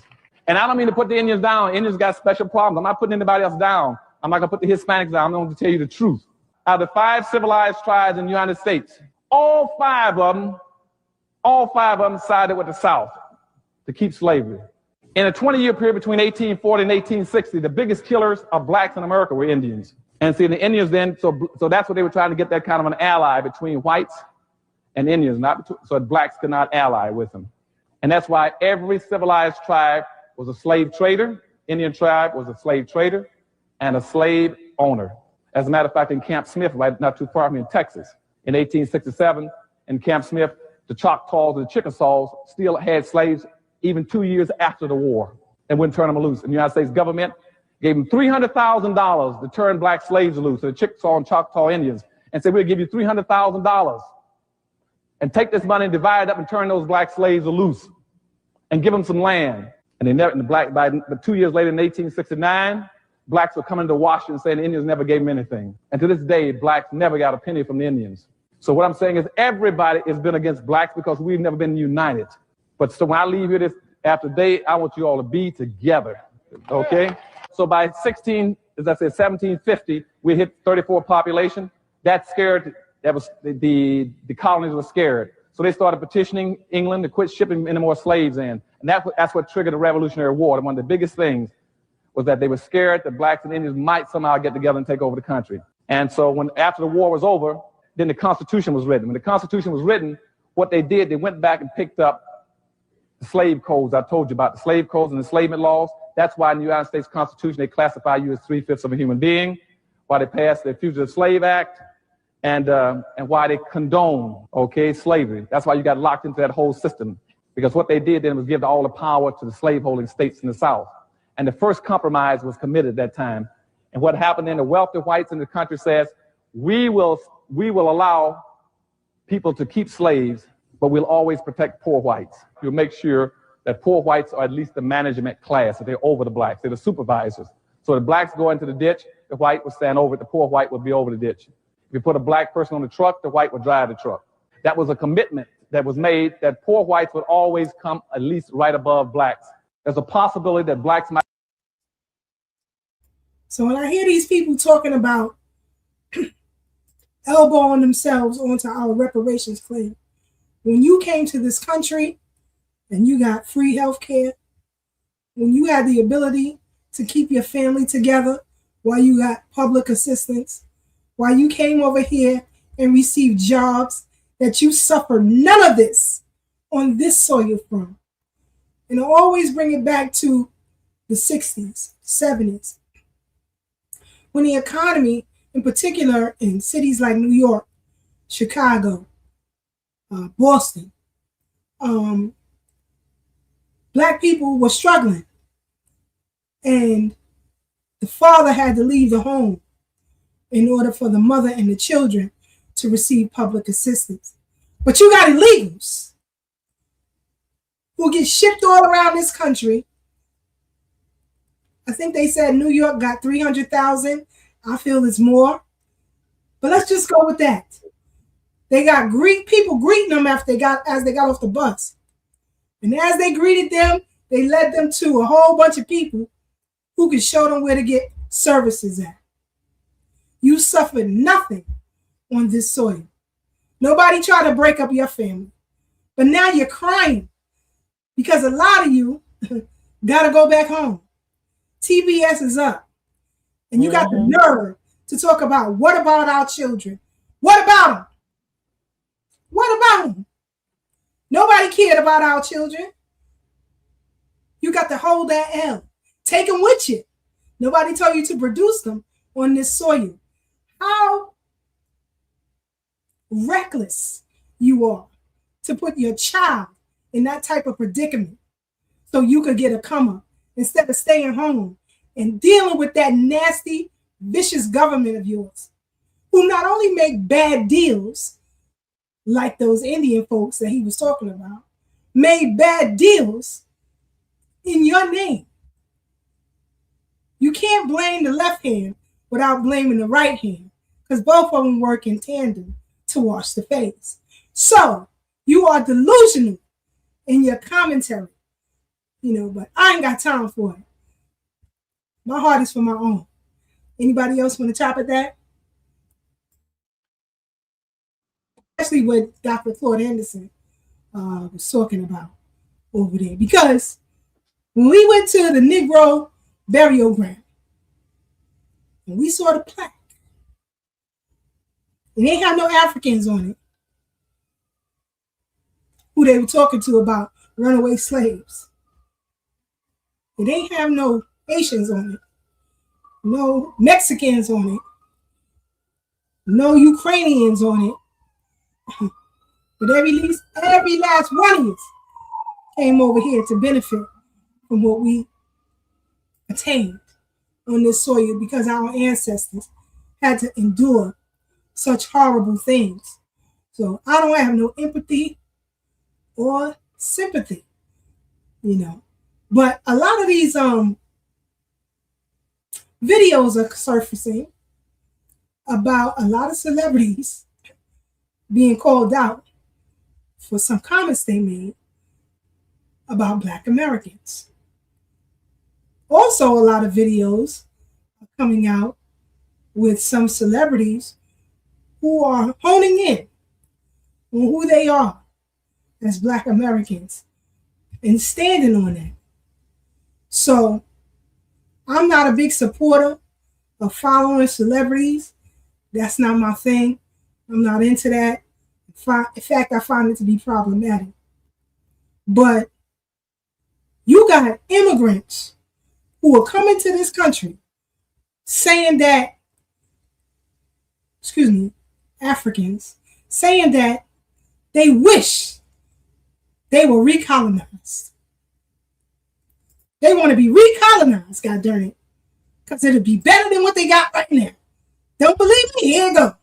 I can't lie. Let's be honest, guys. Like, Africa needs to be recolonized by England, or just by the UK, or just by like America, or just by some European country, bro. Because Africa right now, especially like West Africa, it's just a shambles. Like, everything's wrong.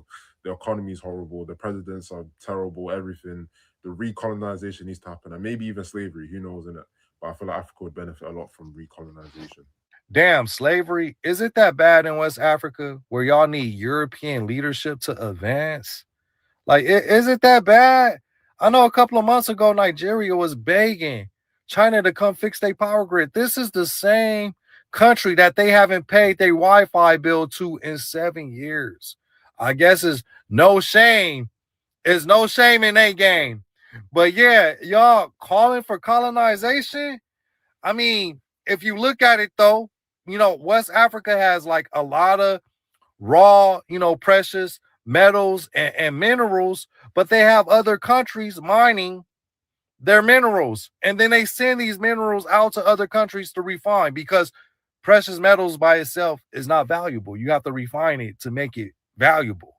Just like Ghana attempted to monopolize the shea butter industry, but they didn't have enough advanced technology to refine the shea nut, so they had to send it to Japan and Europe.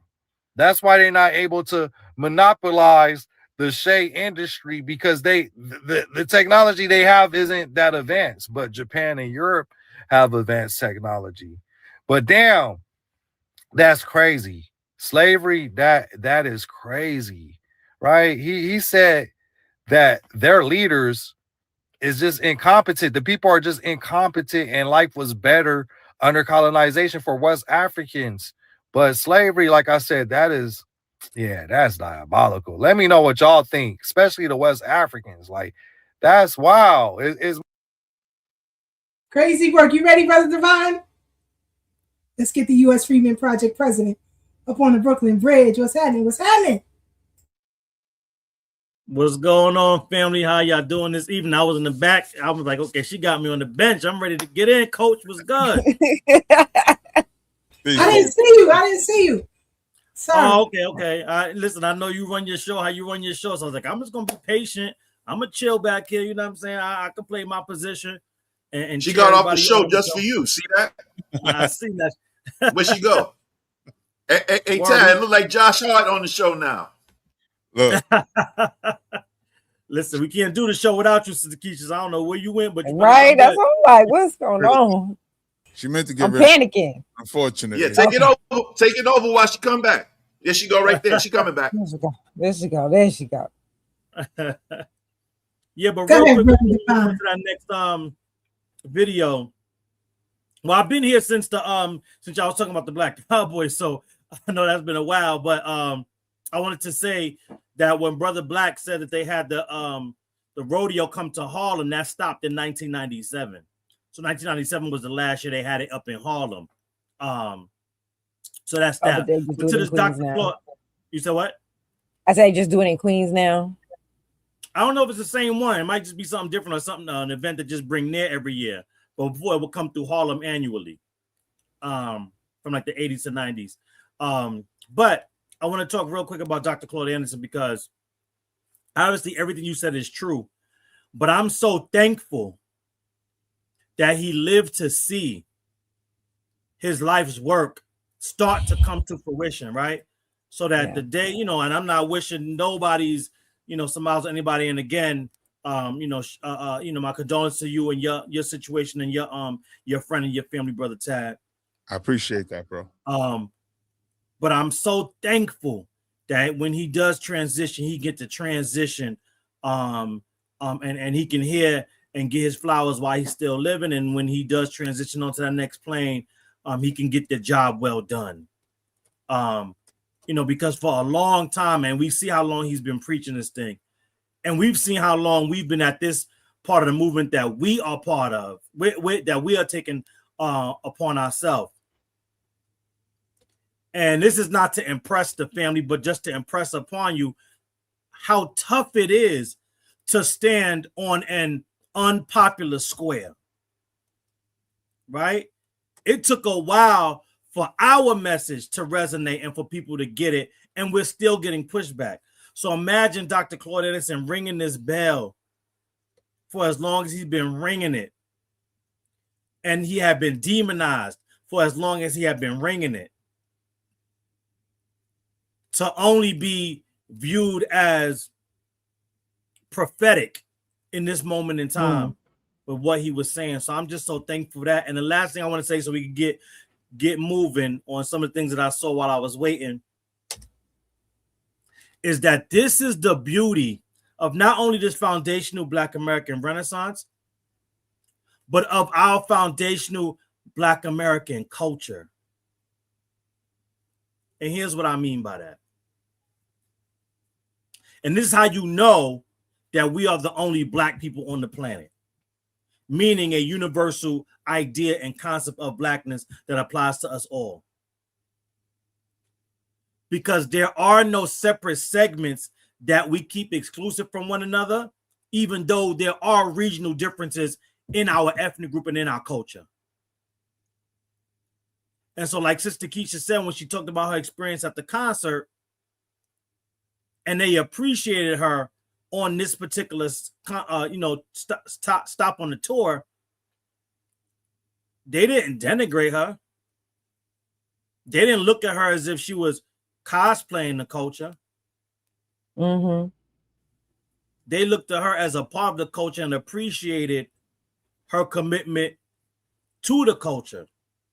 And that's something that we have done for a really long time that's only becoming magnified in this moment and in this renaissance. You know, because we always, I mean, listen, we Foundation Black American. So we're going to Jones on each other, especially since they part of our family. So you're in different regions. There was different regional jokes. But never was there ever malice, disrespect, and slander toward our different regions of our culture. We only started to see that as others came in that was cosplaying our various versions of the culture and then denigrated the other versions of the culture that they could never understand because they have no family in it and they was never brought up or lived around it. And so that's when we start to see the outright disrespect for the other regions of our culture. And we're now getting back to one another. Not even getting back, we were always there, but now we're getting the riffraff out. Because as soon as we see it, we know that's not about culture. So the first question is, where your family from? Because we know you can't be of our family, because if you were, you wouldn't be saying the things that you say. And most importantly, saying it how you're saying it.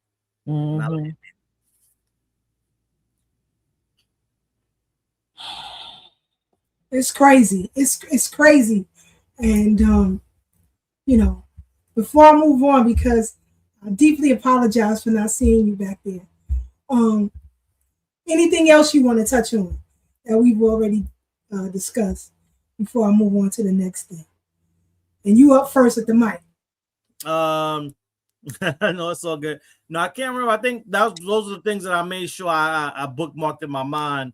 That I wanted to make sure that I touched on with everything. And I think just I definitely wanted to make sure I echoed the sentiments of Sister Breuck in saying that I joke about it, but truth is said in jest. I look for and anticipate that weekly invite every week. I got it this week. The clock starts 0 all over again. So I'm waiting on the next week's invitation, because I don't take the invitation, your space, your platform, and the opportunity to share it with you for granted.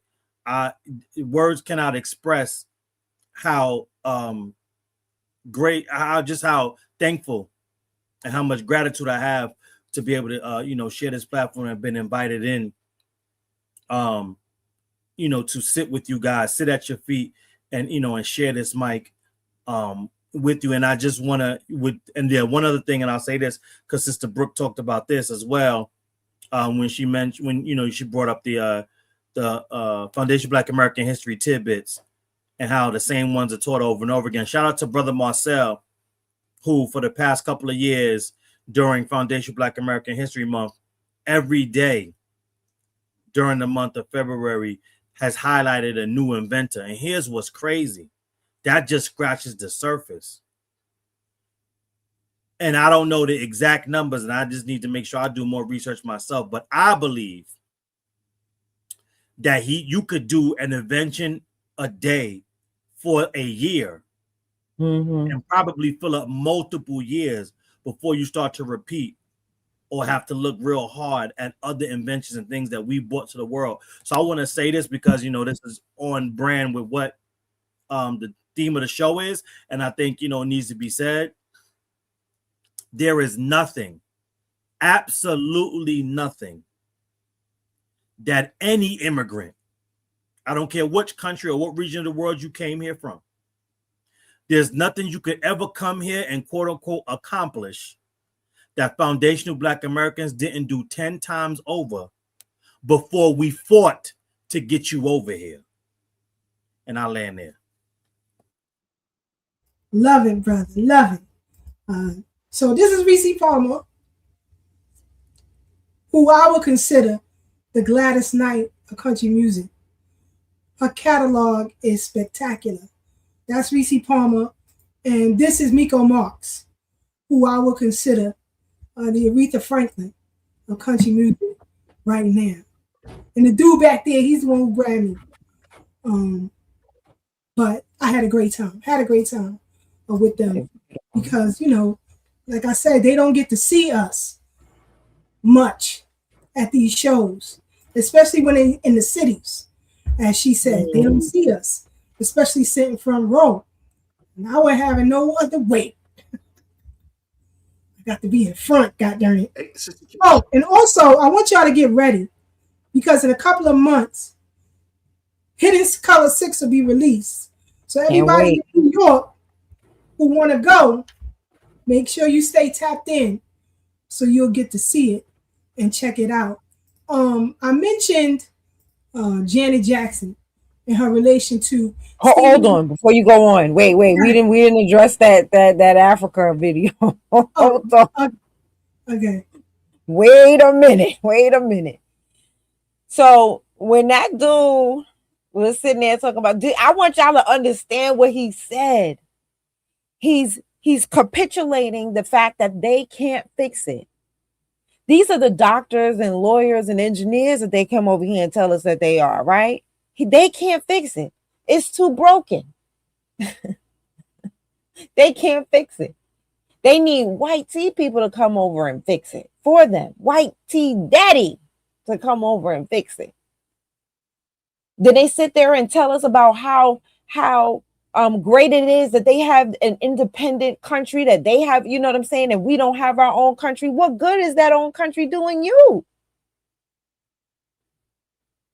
You can't even fix it.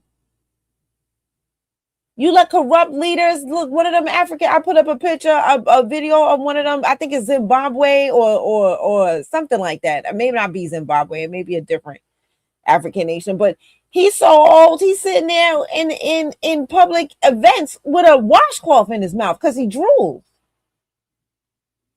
This is your leadership.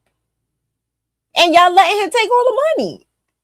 How y'all letting a man that can't keep his saliva in his mouth take all the money? This is your king? Is this your king? Come on, OG Tad. And y'all sitting there and you telling us how, and this is why when y'all sit there and tell us what we should do and how we should do it, we don't listen to you. You don't know what the fuck you're doing. Sorry, too late. You don't know what you're doing. You don't know how to fix your country. You don't know how to govern. You don't know how to do anything. Where's all those engineers? Where's all those doctors that you got? Why come they don't go over there and fix the streets just so y'all don't flood every time it rains? Huh? Why? This is why we don't take you seriously and we don't want you in our conversations. We don't want you in our politics. You have not shown or proven you know anything to do with anything. The only thing you are an expert in is on how to steal from your own people. That's it. And we don't need no lessons of that, so you can keep that shit. And then he said that he wants that maybe they need to be enslaved for a while. Lord have mercy. And they tell us that we are subservient. You are sitting here begging for slavery. Who's subservient, David Aiello? Godfrey, whatever that stupid British Jamaican woman, whatever. The triple fleer.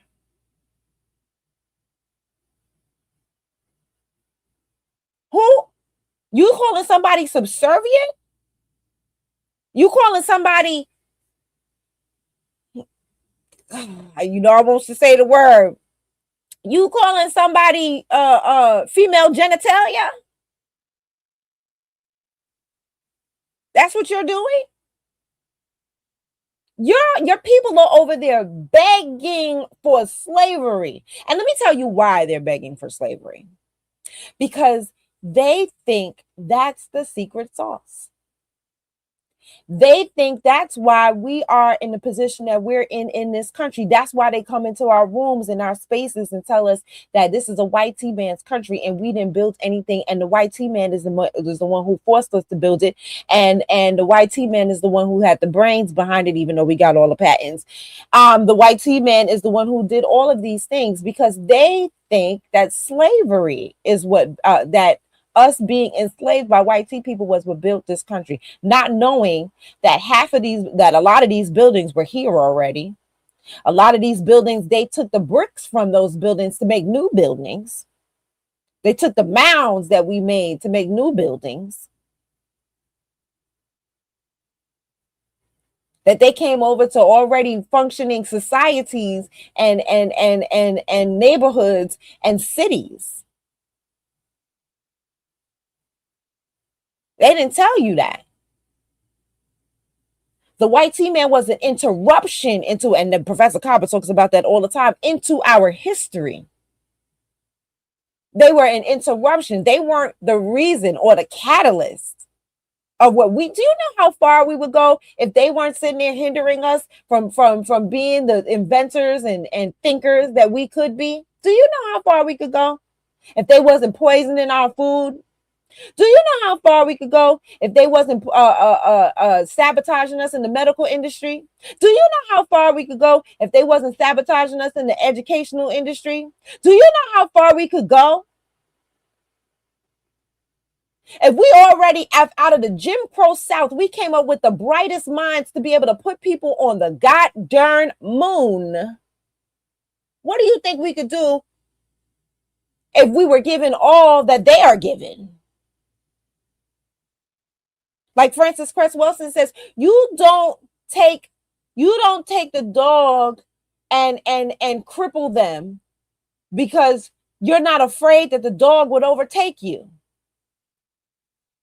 They put us in cages that's too small for us because they know that will deform us and we will not be able to grow to our full potential.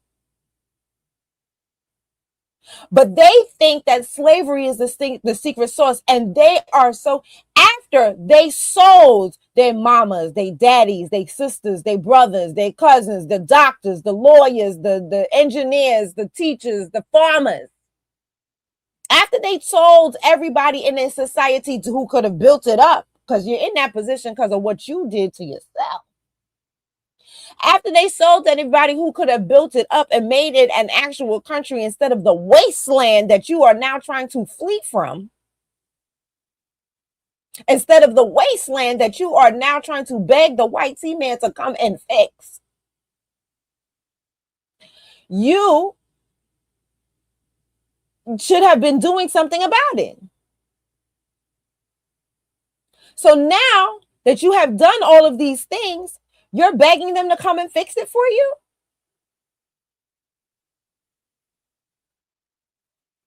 They think that once they get slavery, now, hold on. What's diabolical is the fact that when they sold the doctors, the lawyers, the teachers, they then put a curse on them, right? Because they knew what they had done was wrong and they didn't want that karma to come back on them. So the very same people that they tried to damn from this life and the next, they are now striving to be like. President Divine has said oftentimes we've had conversations about us being Joseph. And the Juneteenth flag is our coat of many colors. The Black American Heritage flag is our coat of many colors. Okay? And so now they are seeing the position that we're in, and they're like, well, God dang, maybe I should, it would have been better. They're wishing for slavery because they realize that the gold that they traded for cowrie shells that President Devon talks about all the time through the gold trade, stupid shit is that? The gold that they traded for cowrie shells, you know, they digging up cowrie, they finding treasure troves of cowrie shells. Ain't doing them a hill of good, a hill of beans, or, you know, they ain't doing them no good. And they ain't worth a hill of beans. So now they are begging for slavery. They think if they do a couple hundred years a bit of slavery, that they'll come out on top. And the white T-man is so happy to oblige. They're so happy to oblige. And you know what we're going to do about it? Nothing. Nothing. I'm not going to do a god darn thing about it. You call them over there. Why the hell should we get in the middle of your shit? Why should we get in the middle of it? You call them over there. They already having meetings about how the fact that they need to colonize y'all again. We see, I don't know if y'all seen it, but I've seen it. There was a man and he was not ashamed. You would think that they wouldn't even say that on camera in front of a microphone. That's the conversation you think they would have in the back room. Oh no. He said it big and bold. So the white T-man, keep asking for it. They're coming, baby. And this time, we're not going to save you. We're not going to help you. Did you ever come over here to help us? Did you ever come over here to save us? Did you use your independence to come over here and help us? No. What you did was you saw the very same people that you You saw the 1% of us that you cursed over here, that you felt was cursed, the ones that you call stray cats and dogs with the label Akata. You saw us prospering. You saw us with our own schools, like Booker T. Washington. You saw us doing big things. And we saw you doing bad. And we said, come on over here, come to our schools. Booker T. Washington said, I'll give you a scholarship. We'll raise money. We'll house you in our homes. We will treat you like family. You know how the lies that y'all tell us that y'all did with y'all slavery over there? No, we actually did it. We treated you as family. We didn't treat you as slaves. We didn't come over here and force you to work. We didn't come over here and if Booker T. Washington, when Booker T. Washington died, we didn't slaughter a bunch of y'all and make y'all go with him to serve him in the afterlife. We didn't do that. And what's the thanks we got for bringing you over here and teaching you? The second you got a couple of degrees under your belt, then you start looking around talking about, well, why these American black people don't take advantage of these opportunities? And that's why when the white T-man comes over there knocking, oh, matter of fact, he's not even going to knock. White T people don't knock.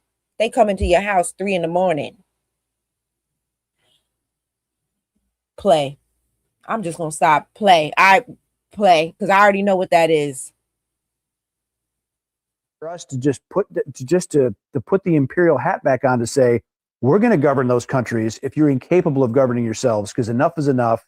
We're done being invaded. Because our own national security risk is at stake. Exactly. National security interests are at stake. You can say that about pretty much all of Africa. They're incapable of governing themselves and benefiting their citizens because the governments there are all about looting and pillaging and lining their pockets and going shopping in Paris instead of actually hold on making a their country second. Hold on. better. People on the left are going to watch this. They're going to say, wait a minute, Eric Prince is talking about being a colonialist again. Absolutely. Yes. Then it's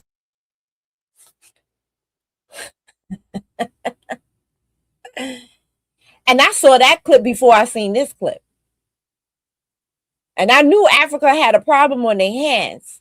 Because if he's at the point where he's saying this publicly, it's already in motion, baby.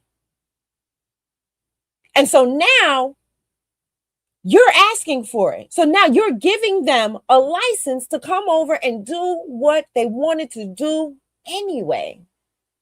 And we're not going to do a thing about it. We're going to let it happen. That's what you asked for. Why should we do anything about it? You're over here in our business. And then CARICOM wants us to unite with that?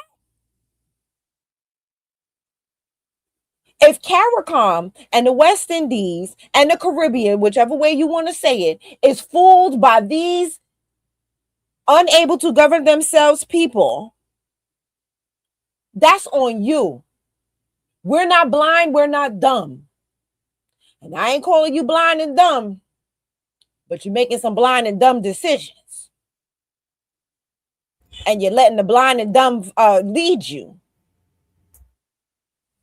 Now, question for you, and Brother Divine. Yesterday, on Brooks Live, we were discussing the CARICOM meeting. Mm-hmm. Now, don't start with us. They said they are still subjects of the king. They said that.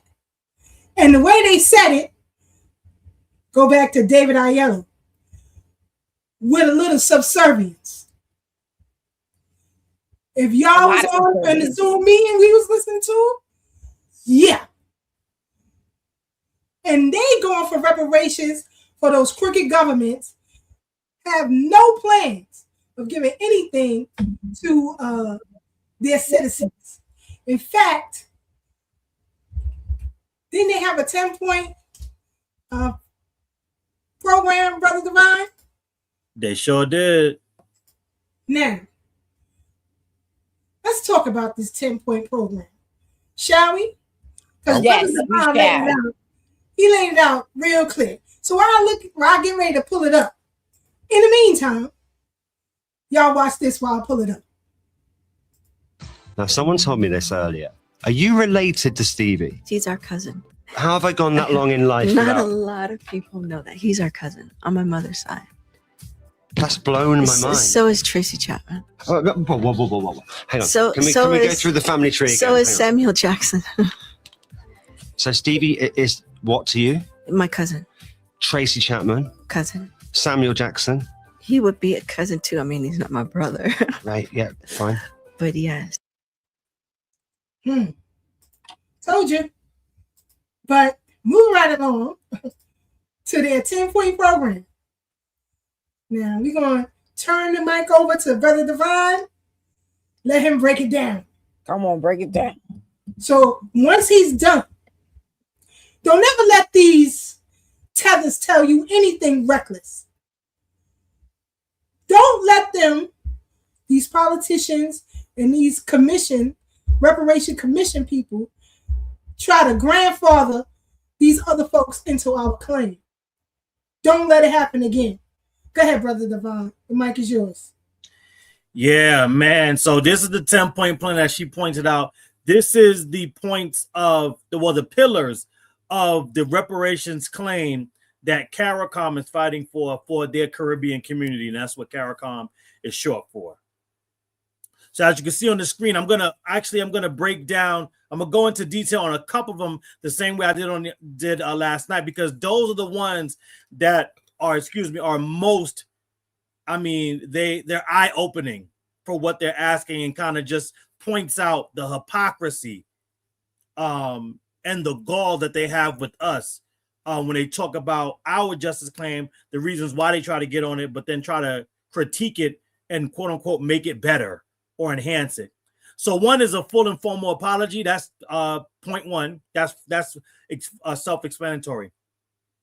Two is the Indigenous Peoples Development Program. Here is why this one is so eye-opening for me, is that in number 2, they talk about the indigenous peoples that inhabited the islands or the and/or countries before enslavement and the G-sides that the colonizers enacted.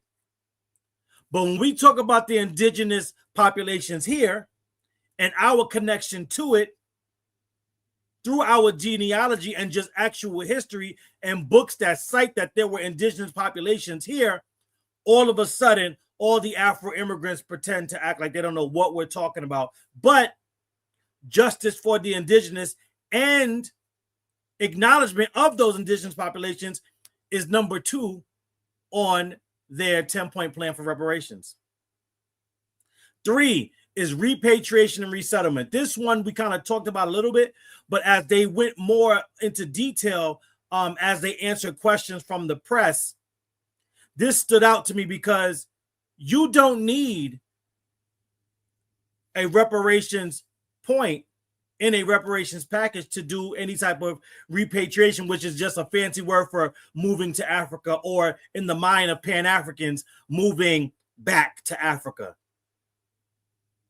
Here's why this one stood out, is because they are petitioning those same European powers that other gentleman was asking to come back in and colonize and enslave them. They're asking them to come to the table to negotiate and broker the deal for repatriation, not have direct conversations with the African countries that they claim to have a connection with and they claim that working with on this 10-point plan. See, if there was some true connection, if you guys were just lost Africans in the Caribbean, then you would be able to just talk to whatever government or whatever country you wanted and tell them, I'm coming back. Or, hey, what deal can we make so that I can come and move in? For the simple fact that no country on the continent of Africa, despite what Godfrey tries to tell you with his bullshit ass podcast and what he named it, not one is offering any level of quote unquote repatriation or land grants or open or welcoming you back with open arms without you coming back with a bag and having to go through the same process of citizenship that everybody else has to go through, regardless of whether they think they're Pan-African or not. Number 4, restitution of cultural heritage and cultural reconnection. Number 5, remedying the public health crisis. Oh, this one was the game changer for me, because this is not Divine's words. These are not even the words of foundational Black Americans. These are the statistics from the experts that they have employed to help them put this 10-point plan together. Number 5, remedying the public health crisis, is based on the facts that the Caribbean region of the world have the highest rates of diabetes and hypertension. Now that one jumped off the page to me because before this, like most of the lies that Pan-Africanism and the Afro-immigrants that come here forced our people group to endure, we were told that our food is some of the most unhealthy on the planet, that we just have a culture of degeneracy when it comes to food and being healthy, and that the Caribbean is one stop away from the true promised land, where the not the streets but the dirt roads are not paved with gold because the gold is underneath and they can't access that, but they're at least paved with vitamin rich soil, where if you just eat from the land, you can heal your body. And because that's your natural diet, the health wonders and the quality of life is just second to none. But we find out that in those same islands, eating off the land and all those natural fruits and vegetables and animals that they raise on them farms, they are still number 1 in the world for hypertension and diabetes. That's profound. Because what we have to understand as we continue to move through this renaissance and as we continue to delineate and fight for lineage-based repair and policies, there is no lie beneath them that they would stop from telling. They will tell any lie, however they got to tell it, to push their agenda through. Let's move on through the list. Number 6, capacity building and development through education and training. Number 7, compensation for gender-based violence and assault on family. This was kind of worded a little bit different last night, but I'm glad they worded it this way because this one's important too. And you don't even have to take my word for it. Next time you are on X and you see a heavily melanated face that's pushing any semblance of a gender war, regardless of how it's worded, I want you to go in, because Elon Musk added this feature not too long ago, where you can click on how long they've been on X, and it will take you to another page that shows you what the country of origin is for that profile. And it's damn near 10 out of 10. That when you see this gender war BS going on, especially on X or Twitter, whatever you decide to call it, that is a foreign account, almost always from the continent of Africa.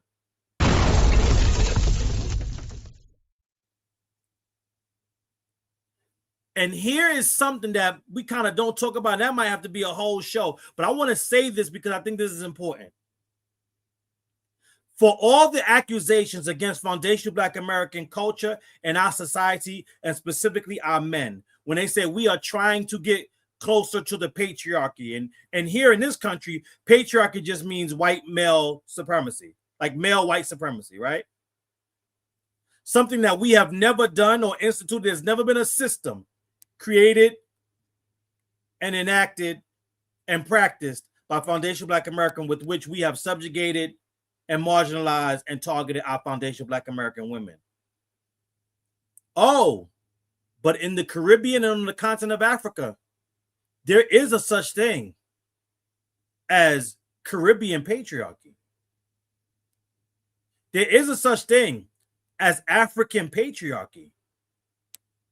Their men have systems that they have created, that they run, that's a part of their culture, that directly targets their women.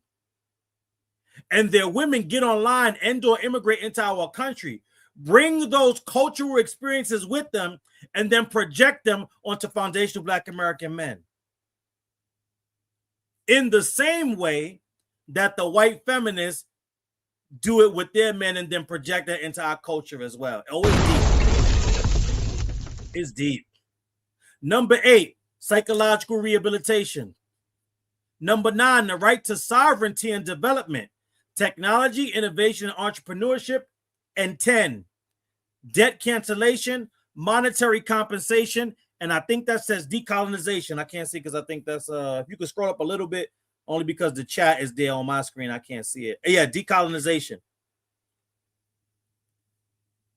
For all those that probably saw it before I did or saw it while I was reading, there's something missing. That is a staple. That's the foundation of our justice claim and reparations packages in America, in the country that we built, that is not on their list. If y'all see it, put it in the chat. Oh, somebody already did. Somebody don't. Oh, I see Debo. I'm glad you said that, Debo. I'm glad you said that because I thought you got it. I thought you was putting that's missing. Nope. I want to go into detail on number 10 because on the website, they actually have a drop-down menu. That's how I was able to break some of this down. Number 10 is monetary compensation and debt cancellation for the governments of those Caribbean countries. Not direct cash payments for the people that went through the enslavement or went through the colonization. Even that decolonization part of point 10 is decolonization within the government. There is no direct cash payment for any individual person or family of Caribbean descent that survived the Ma'afa, as the Pan-Africans say. So there is no remedial justice for any family. Every point on this plan is to repair those governments. But here's the rub, because they also said something very important in that meeting, and Sister Kiesha already talked about it and hinted at it. How in the world can you even begin to do number 9 when everybody on the commission acknowledges and is okay with stating on the record that they are still subjects of the king?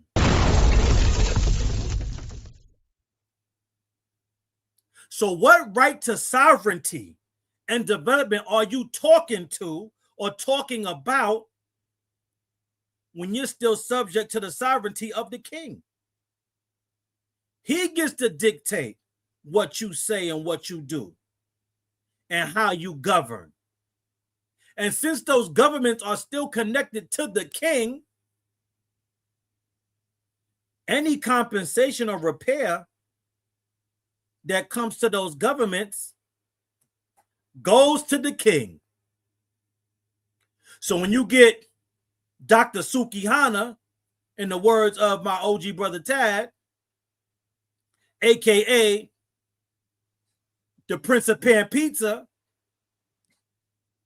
talking about and trafficking in racist tropes about what we would do with our reparations payments, what we would do with the debt that's owed to our families, and how it would just end up right in the hands of the white man that enslaved us. But your fellow Pan-Africans in the Caribbean are still tied to the king, are still his subjects. And this is not hyperbole. This is not conjecture. I don't want to just say they still his subjects. based on what we heard in the room, they are still his loyal subjects. See, because that's different. See, if you subjected to the king, there can be rebellion, right? There could be some Game of Thrones, Kingslayer movements. But one of the spokespersons from that commission said he can only talk to the king with whispers. And that he doesn't even have the kind of audacity that it would take for him to raise his voice to that king. So I can't even ask them, is this your king? Because we already know who their king is. So I must ask you, or ask the question in this way. Is this your unity? Is this your Pan-Africanism for anyone that's still subject to that religion? Is this who y'all want us to go back to back with in a back alley fight? Somebody that doesn't have the audacity to talk in anything higher than a whisper to not their former colonizer, their current colonizer. And I want to use that as a segue before I take my breath to what Sister Breuck was saying. And I'm not trying to undercut my sister or show her up, but I got to give a little bit of pushback on everything that she said, even though she did not tell one lie. She left out, I think, a most important caveat. And this ties right into that because they are still not only subjects, but loyal subjects. When that African and those that think like him call, ask, dare I say beg, for slavery to come back, that's not what they're really asking for. Here's the caveat. Because especially when we talk about the continent, there's slavery on the continent right now. So they're not begging for slavery. They're begging for European slavery. That's the caveat. They don't want just slavery because they're already enslaving each other right now. They need the white man to come in and enslave them because that is the nuance that we need to understand because that's what they believe is the source. Not just slavery. They believe the white man's slavery is colder. That ice is colder. And that's what they point to when they talk about how great that we are and all that we've accomplished when we've done it despite them, not because of them. Like Sister Breuck said, and I heard Tariq say this one time, and this has always been my mindset. Somebody was like, oh, you rich. You think you deserve reparations? And Tariq said, yeah, I'm just a millionaire. Without white supremacy, I might be a billionaire. And I need y'all to understand that concept tethers. Do you know what foundational Black Americans could be without what they've done to us, like Sister Breuck was saying? Because look at all we've accomplished despite them. Look at all we've accomplished with one hand because the other hand had to bring belt to ass to the white supremacists. So we whipping ass with one hand, taking names with that same hand, and then building everything we built with the other hand. Talk about it. That's ambidextrous advocacy. Get it right. And you got two hands and two knees bowing and putting those hands together to pray for white folks to come back in and subjugate you. We are not the same. we could never be the same. And Pan-Africanism was the only thing giving you a modicum of hope that we could ever and would ever view us as the same. And we can see clearly now that that red, black, and green reign is gone. And in the words of my sister Tina Turner, since love was never a part of the equation, we don't even got to ask what love got to do with it. I'm going to quote another Tina Turner song. It is time for letting go.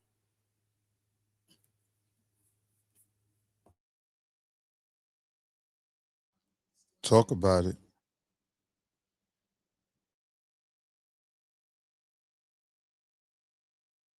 Y'all better stop playing. The receipt is heavy over here. But they would say we are divisive. We're against unification. Unify with what? With people who want to be re-enslaved? Like it's not still going on? Black Africans. What you don't do in North Africa? You come to our country to steal and you leave your country. Why? This country. These men are migrants with dreams of being smuggled to Europe by sea. Excuse me, can I speak English? We are going inside. They come in their thousands from Niger, Mali, Nigeria, Ghana. It's hard to believe that these are the lucky ones, rescued from warehouses like the one in which we witnessed the auction. They're sold if those warehouses become overcrowded or if they run out of money to pay their smugglers. Of these rescued men, so many here say they were held against their will. It doesn't take us long to find victory. Just take us home. No food. Just take us home. Want to go? No food, no water, nothing. Victory was a slave. We know that some people are being sold. Yes. Some people are being sold. Is this something you've heard about? Can you tell us about that? Sure. Tell us. I was sold. What happened? On my way coming, I was sold. Merciless beating. If you look at most of the people here, if you check their body, you see the mark. They're beating with electric. Even your boot, or they took something like a sharp object. Understand? Most of them lost that. It was an Arab man that used gun to hit my eyes. You see what I'm passing through. I can't ever tell. I don't just know. For those Arab people, we cannot tell. We just pray to God to save us, we Nigerians, another country from the hands of the Libyans. At least they should try their best. I've spent 2 years plus. But for me staying there now, it's close to 7 months. It was because of the sweat. On my body, I've got white. We have not taken our bath since 2 months. Just to bath, even to brush. If some people should open their body, they fix pipe inside their private part, pipe to piss. Tell some people to open their body.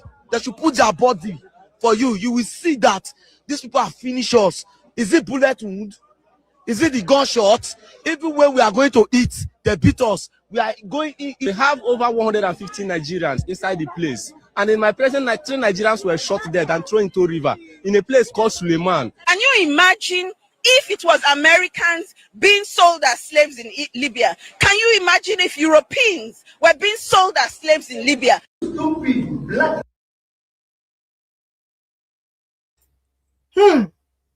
But they want to convince you to take you and your resources to go over there. How come the black Muslims don't be liking to talk about this? I said what I said. We y'all at? Quiet as church mice. But again, we're the divisive ones. The first 2 countries they mentioned was Mali and Niger. Isn't Mali and Niger part of the Sahel Alliance with Burkina Faso? Where's Ibrahim Traoré at?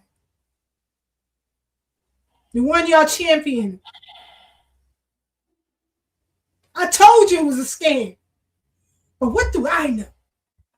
I grew up in the 80s watching Games of 3-card Monte. I know a scam when I see one. But everybody champion. I'm gonna land there. Anybody else want to chime in? You know I do. I was trying to be polite. Yeah, Sister Brooke. So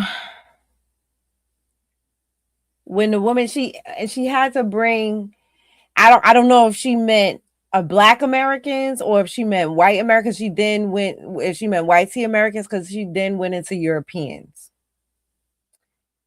But let me say this. There was a time when your ancestors, were trafficking your own people to go to different areas. What did you do about it? What did your ancestors do about it? They participated.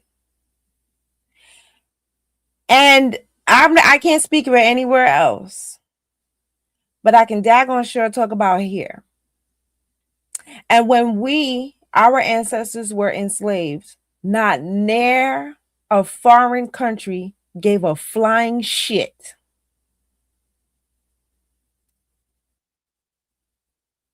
Not the UN, not that it existed at that time, but you get my point.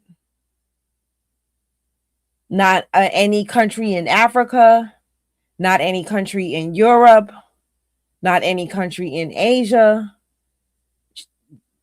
Nowhere did anyone give a damn. Not any country in the Caribbean. Nobody gave a damn. Nobody tried to help us. We had to free ourselves. Africa didn't send a boat over here, a navy. So now you city, what you want the rest of the world to do for you that you're not willing to do for yourself? You took it upon yourself to walk all the way, because I know you ain't got no girl, to walk all the way over there to them people country so you could try to get to another person's country. And then you find yourself in a pickle.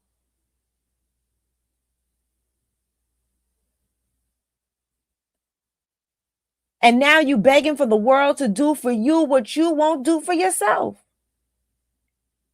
Why they not calling Burna Boy? Why they not calling Davido? Why they not calling, what's that girl name that they had playing? Oh, thank you. Why y'all not calling them? They got money, right? Davido said that he comes from a chief.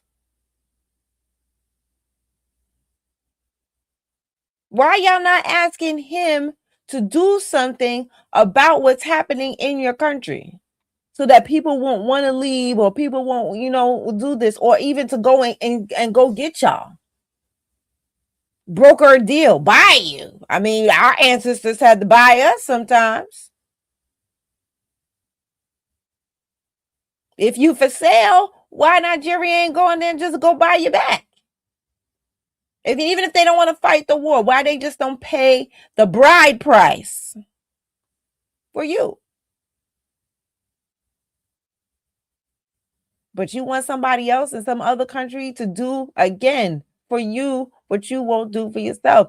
And then you could bring your behinds over here and tell us to pull ourselves up by the bootstraps. Well, perhaps before you open your mouth and tell us to pull ourselves up by the bootstraps, you should look at the flip-flop straps on your sandals. They might need mending. And I'll end there. Pull yourself up by your flip-flops, Cat 30. Leave us alone. Leave us alone. There's too many receipts. And, the Caricon crew, They sealed it yesterday. Mm-hmm. Yesterday. And I got more to say on that, but I'll just leave it on this Africa thing right now. But I definitely got some more to say about the CARICOM thing and the Go 10 ahead. points. Go ahead. Go ahead.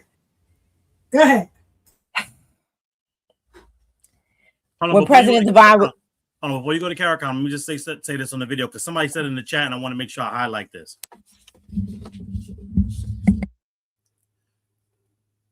Because obviously it's not all of them. And, I would never want to put that on all of them, but it's way too many of them. The Pan-Africans and their Afro-immigrant foot soldiers. The flat-out disrespect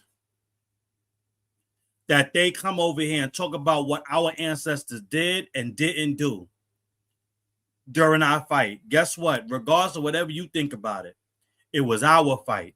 You don't get to come back in here on the back end and critique it and be Monday morning quarterback.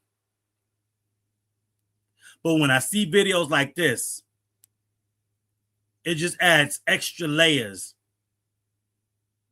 of outrage for me. Because here you have able-bodied men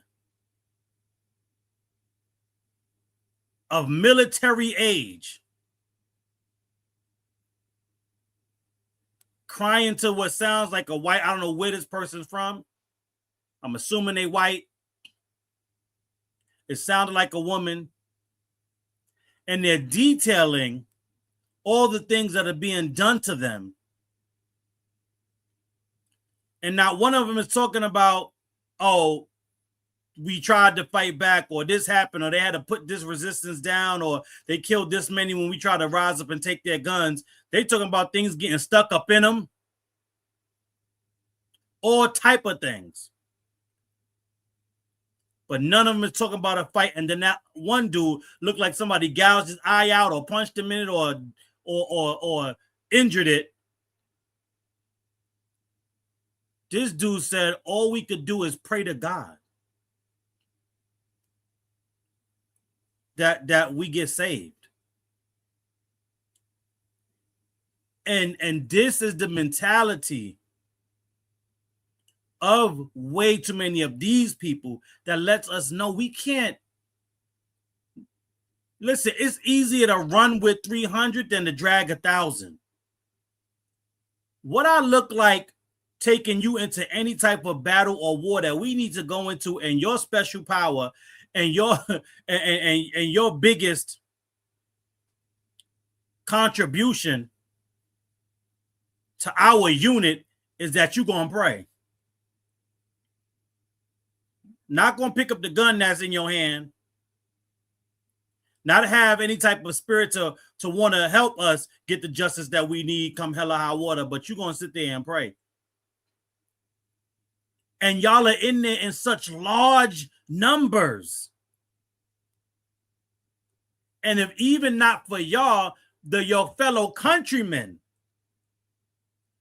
far outnumber the few people that are holding y'all in the places that y'all being held. And ain't nobody talking about fighting, and ain't nobody talking about going to war. And now I see how Mandela sat in that prison for so long. Like, you start to see it the more you get to know him. I say this all the time, that I was a Pan-Africanist until I started meeting actual Africans. And it's like the more you interact with these people, you start to see why and how the things that befell them. And it's like, bro, I can't rock with that. In the words of one of their mightiest warriors, I can't get jiggy with this shit. So, in their own words, toward this situation, don't look to me because I'm just a bitch ass nigga. I cannot help you. That's it. I'm just a bitch ass nigga on this one.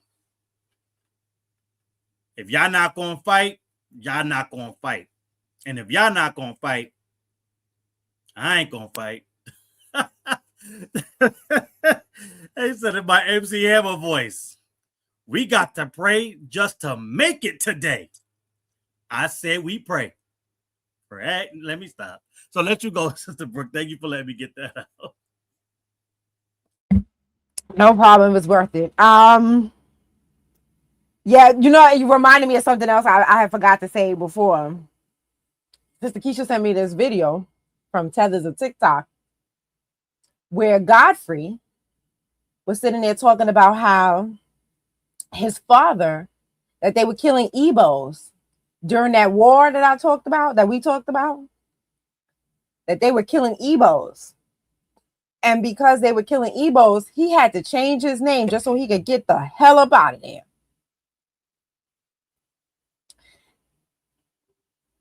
Let it play. Ado, The Tether Father, Episode 3, presented by Tethers of TikTok. If you had something to say, I feel like you would have said that right then. Just for some clarity, that's T.I. calling into his show. If you don't know, T.I. has gotten into stand-up comedy. He went into the club, and he was told to go on after Godfrey. Now, I want y'all to remember all that huff and puff that Godfrey had for that black woman who called in of her displeasurement about the conversation he had with David Ayala. He ain't got none of that bass for T.I. None of that. But I'll keep playing. I wouldn't expect it to be all smiles and shits and giggles. And then when I turn my back and now I see you, the same person I met, took a picture with and all that shit. Yep. And now it's like, oh, well, he shouldn't have came up. That's that rules and da-da-da-da-da-da. As there's a code in comedy that I follow. I'm not watching what you can't do better than me. Yeah. You're not a comedian to me. You're working your way. I give him, he's taking it seriously. I don't know how long he's going to do that. Yeah. But I'm not coming back after I finish my shit. This episode will show how jealousy revealed the Tether Father, with two stories at the same time. Godfrey Danchima Jr. was born to Nigerian parents of Igbo descent. They immigrated to the U.S. to escape the Nigerian Civil War. Godfrey is a nephew of Nigerian musician Sonny Akosin. I remember telling my, when you tell black people in Chicago, when I told my black American friends I was Nigerian, I remember that shit. I told them, like, they were surprised. I was like, hey, man, I'm Nigerian, right? And, when you tell Southern people shit by surprise, their voices go up really high. They were like, oh, man, oh, shit. You African? You African? Black Americans around in Chicago. I grew up in Chicago. So you're talking about Southern mentality. So they'd be like, man, you black African, they'd be like, is there monkey you be chasing? They would say that. And then, you have African American friends shitting on you. And then you have Nigerians think you're not really Nigerian. I am. Like, I just was born here. It was, in Biafra. Godfrey was born in Lincoln, Nebraska on July 21st, 1969. Soon after, the family settled in Chicago where Godfrey grew up. He attended Lane Technical College Preparatory High School and received an academic scholarship to the University of Illinois at Urbana-Champaign, where he majored in psychology. Gay man from Soul Plane. He wasn't even born in Chicago. He was born in Lincoln, Nebraska. I like how he tried to throw that in there. Like, he was born, he tried to say Chicago because it's one of the most popular states in the Midwest, Illinois. Bro, like, we got gay men from Soul Plane, from Lincoln, Nebraska. Just because you went to school in Chicago, nigga, that is not the same thing. You were a Nebraska native. Oh, you talking about South Side? We're on the North Side. All they would say today on the news, there was a shooting on the South Side. There was another shooting on the South Side. On the South Side, there was a shooting. Someone's been stabbed on the South Side. On the West Side and the South Side, more stabbings. Now sports. Uh-oh, there's been another stabbing while the sports was going on the South Side. So think about North Side. We'd be like, yo, I'm not going to the South Side. Damn, I didn't know you was African, man. Shit. I thought you were like regular black. Original last name is Chima. But my father changed it, took his dad's name, put Dan Chima so they can get out of Nigeria because they were killing Igbos. So it was my aunt told me this. She said, that's the reason why you're Dan Chima. It was survival. Survival. Yeah, we were Chimas, and they were looking for Igbos to kill. Yeah. And my father was smart, just said, nah, Dan Chima, we're Dan Chima. So we get out. I was like, the fuck is regular black? You know, like Mississippi, Kentucky, that's regular black. You got National Geographic shit. Regular black? Regular black? That sounds like a Crayola color. That sounds like a crayon color. We have Oprah, Obama, and now regular black. And so when I got to University of Illinois, you know, girls I was dating all lived on the South Side. They went to Whitney Young, they went to Lindblom and Kenwood. So I was starting to go to the South Side. So my boy Mark, and I said, my boy Mark, he was like, yo, come to my house. Da da da. I said, I'm going to the South Side. Damn. Right? I mean, man, Pill Hill is a black area of doctors. The nicest neighborhoods. I was in my other boy's place, Steve Dudley. He's in a mansion in the South Side. His mom, father's Tuskegee Airman lineage. Oh, wow. She's a surgeon. Elevators in his house. Damn. Black people. Now, I mean, you know, you've been to the blue collar elevators in the crib. In the crib. Next. Yeah, we went to Freaknik with him. He had a drop top Beamer, black, all black. I'm around Jack and Jill. My girl I was dating was Jack and Jill. Yeah. This elite black. Yeah. I'm like, nice. I'm like, this is Northside mentality. I go, what the hell?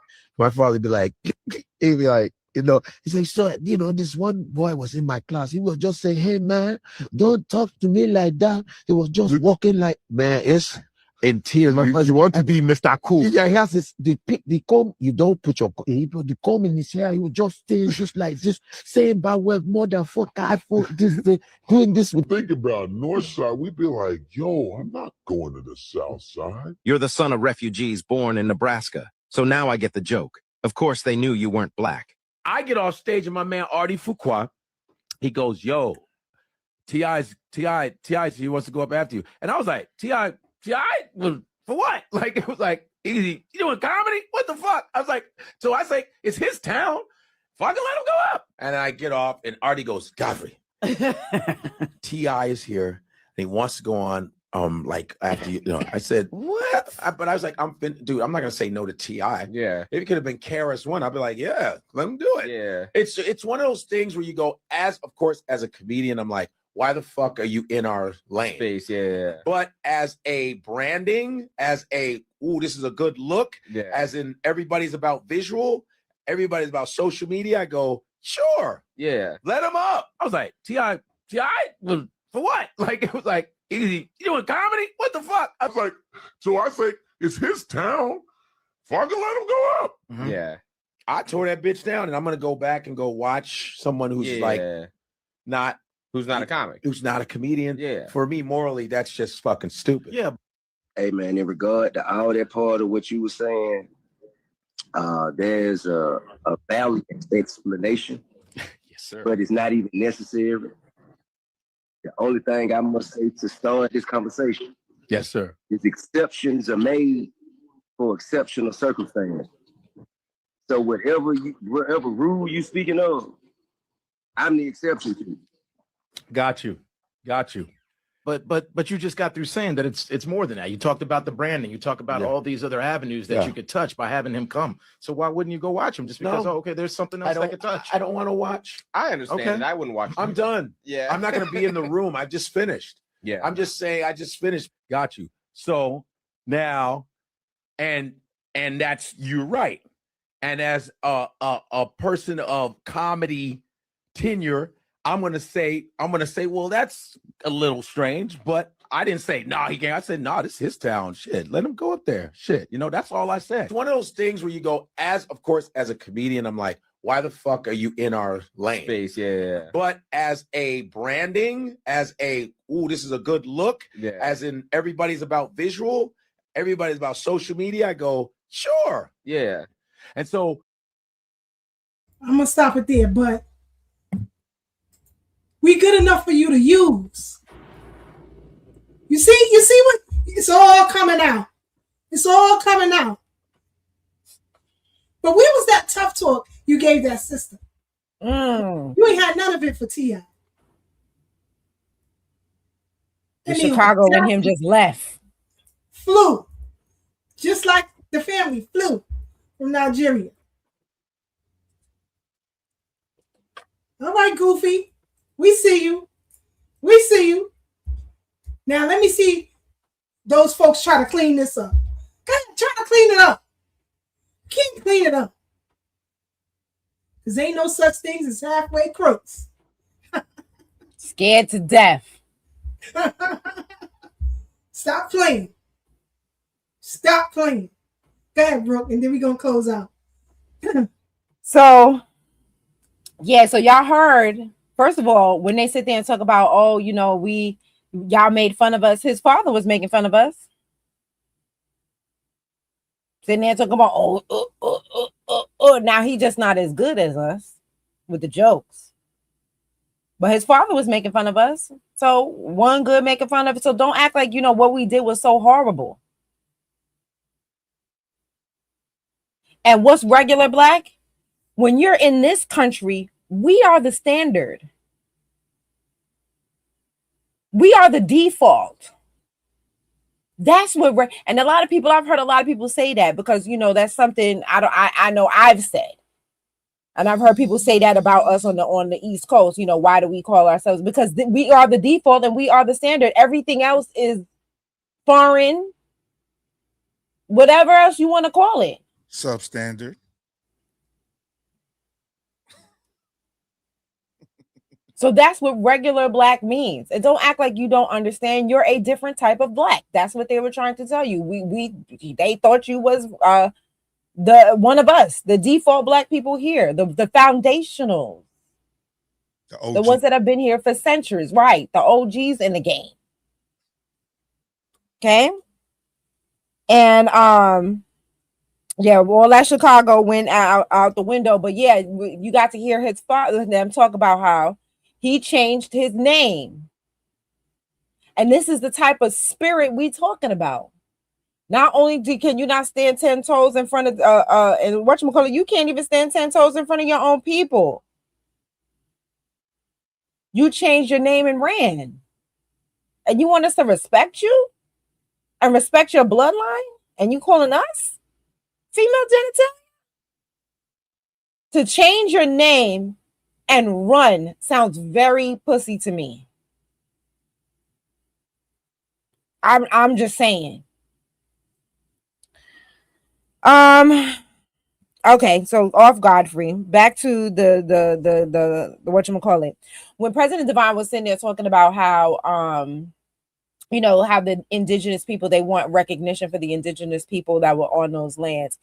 I said this last night, that they don't question that there were indigenous people here.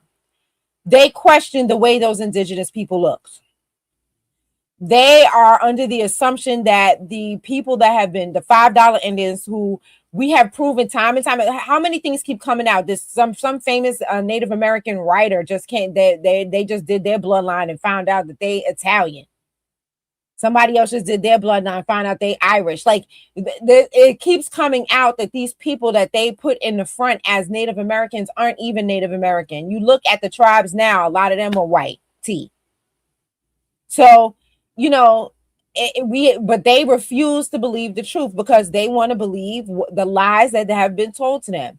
And they believe that the people that are indigenous on those islands don't look like them and don't look like us.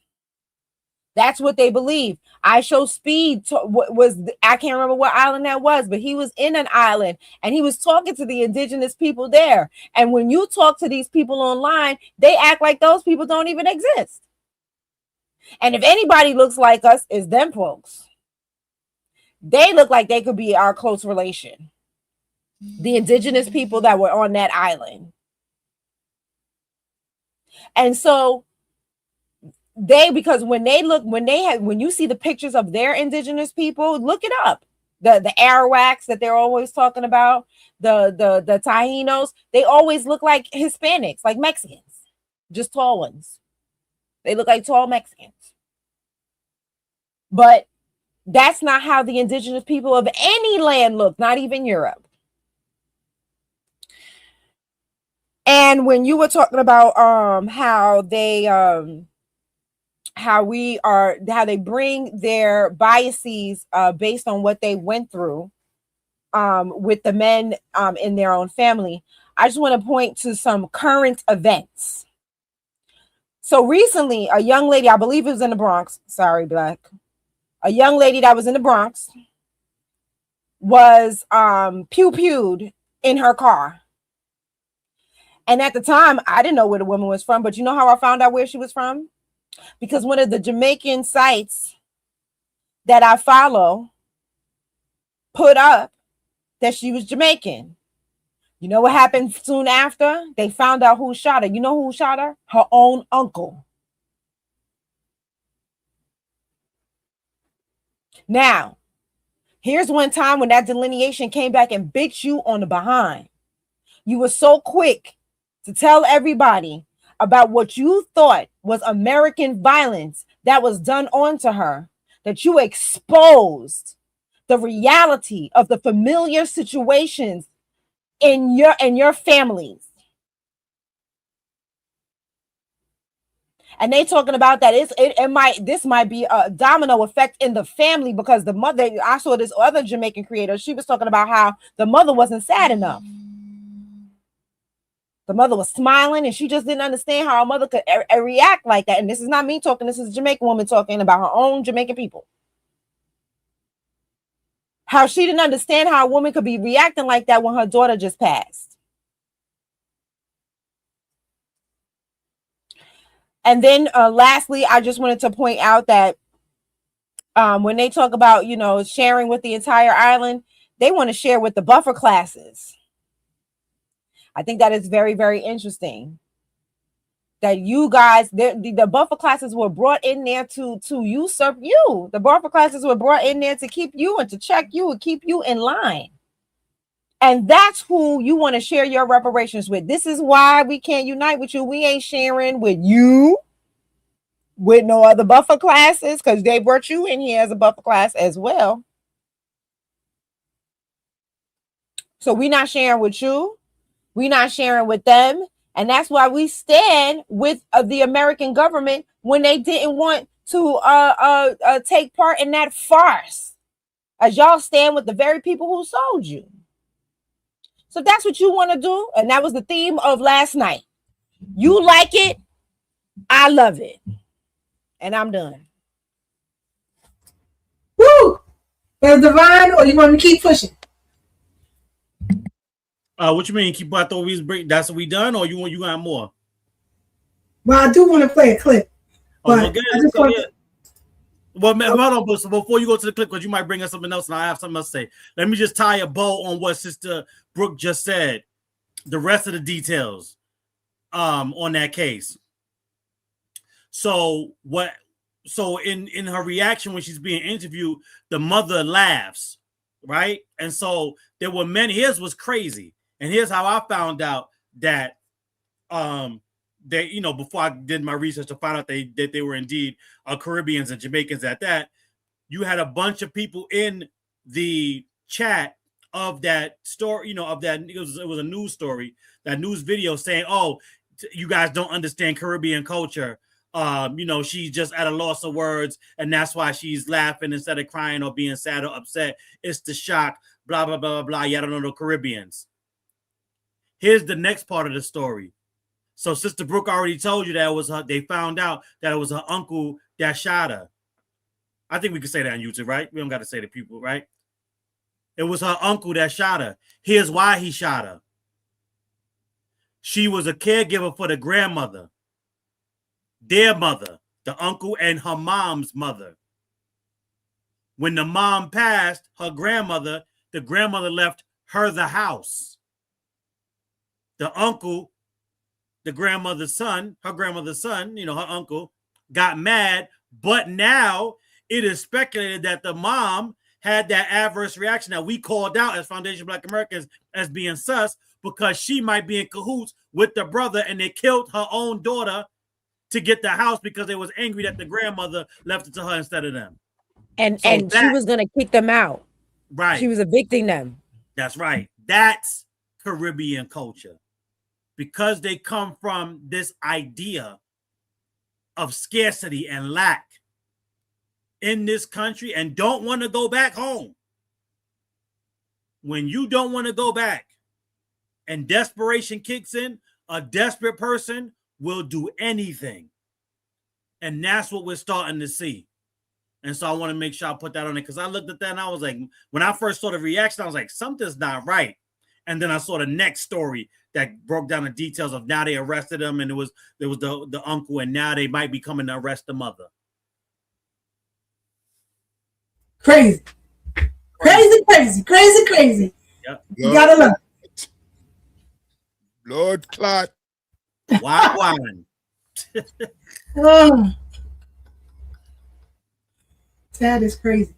But don't give up personal flashbacks. Sister, Lord. Crazy. Lot of mercy. Oh Lord. Kill them. Just two short clips, and then we're gonna get ready to close it out. All right. All right. Hold on. What if I told you that there was a black man from South Carolina named Albert Perry, and his DNA could literally rewrite history and humanity as we know it? In 2012, a man named Albert Perry from South Carolina. Now, you know South Carolina is hot. I don't know if you've ever been to South Carolina, but South Carolina is filled with black people. And every time I think like that South Carolina and that Georgia area, I start thinking about the Gullah Geechee. Albert Perry, he went in for a routine DNA ancestry test because, you know, just like anything. My mom, she did a DNA test the other day, and we discovered our grandfather, you know, for the first time. I discovered my grandfather for the first time. So Albert Perry in 2012, he went in for a routine ancestry test.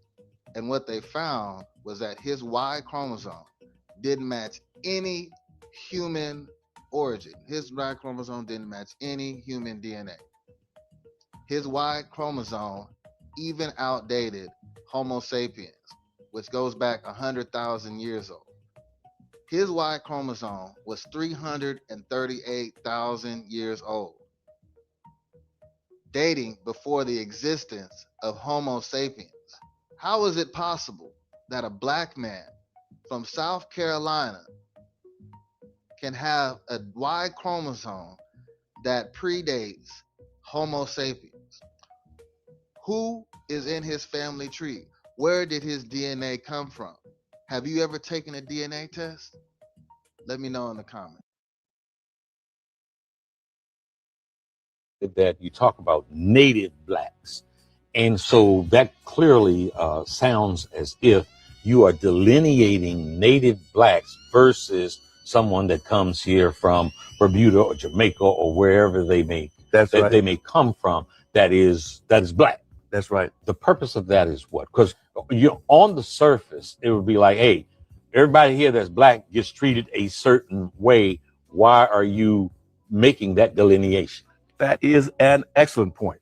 You know why? Because you see, those people coming in from Jamaica or coming in from Africa, they have not been treated like black folk in this country. That's the first thing. And secondly, historically, they haven't had those historical spirits. They come in here voluntarily. When they come in here, they bring some cultural aspects from Africa. They can go back anytime they want. But the black people in this country have been exceptional people. Nobody's been mistreated, maltreated like them. Black folk are exceptional. They're the only people that came here forcefully. One. Two, they're the only people that denied their humanity. Three, they were the only people denied a right to enjoy the fruits of their labor. Four, they were the only people denied the right to participate in government. Five, they were the only people denied the right to vote. Six, they were the only people denied the right to have an education.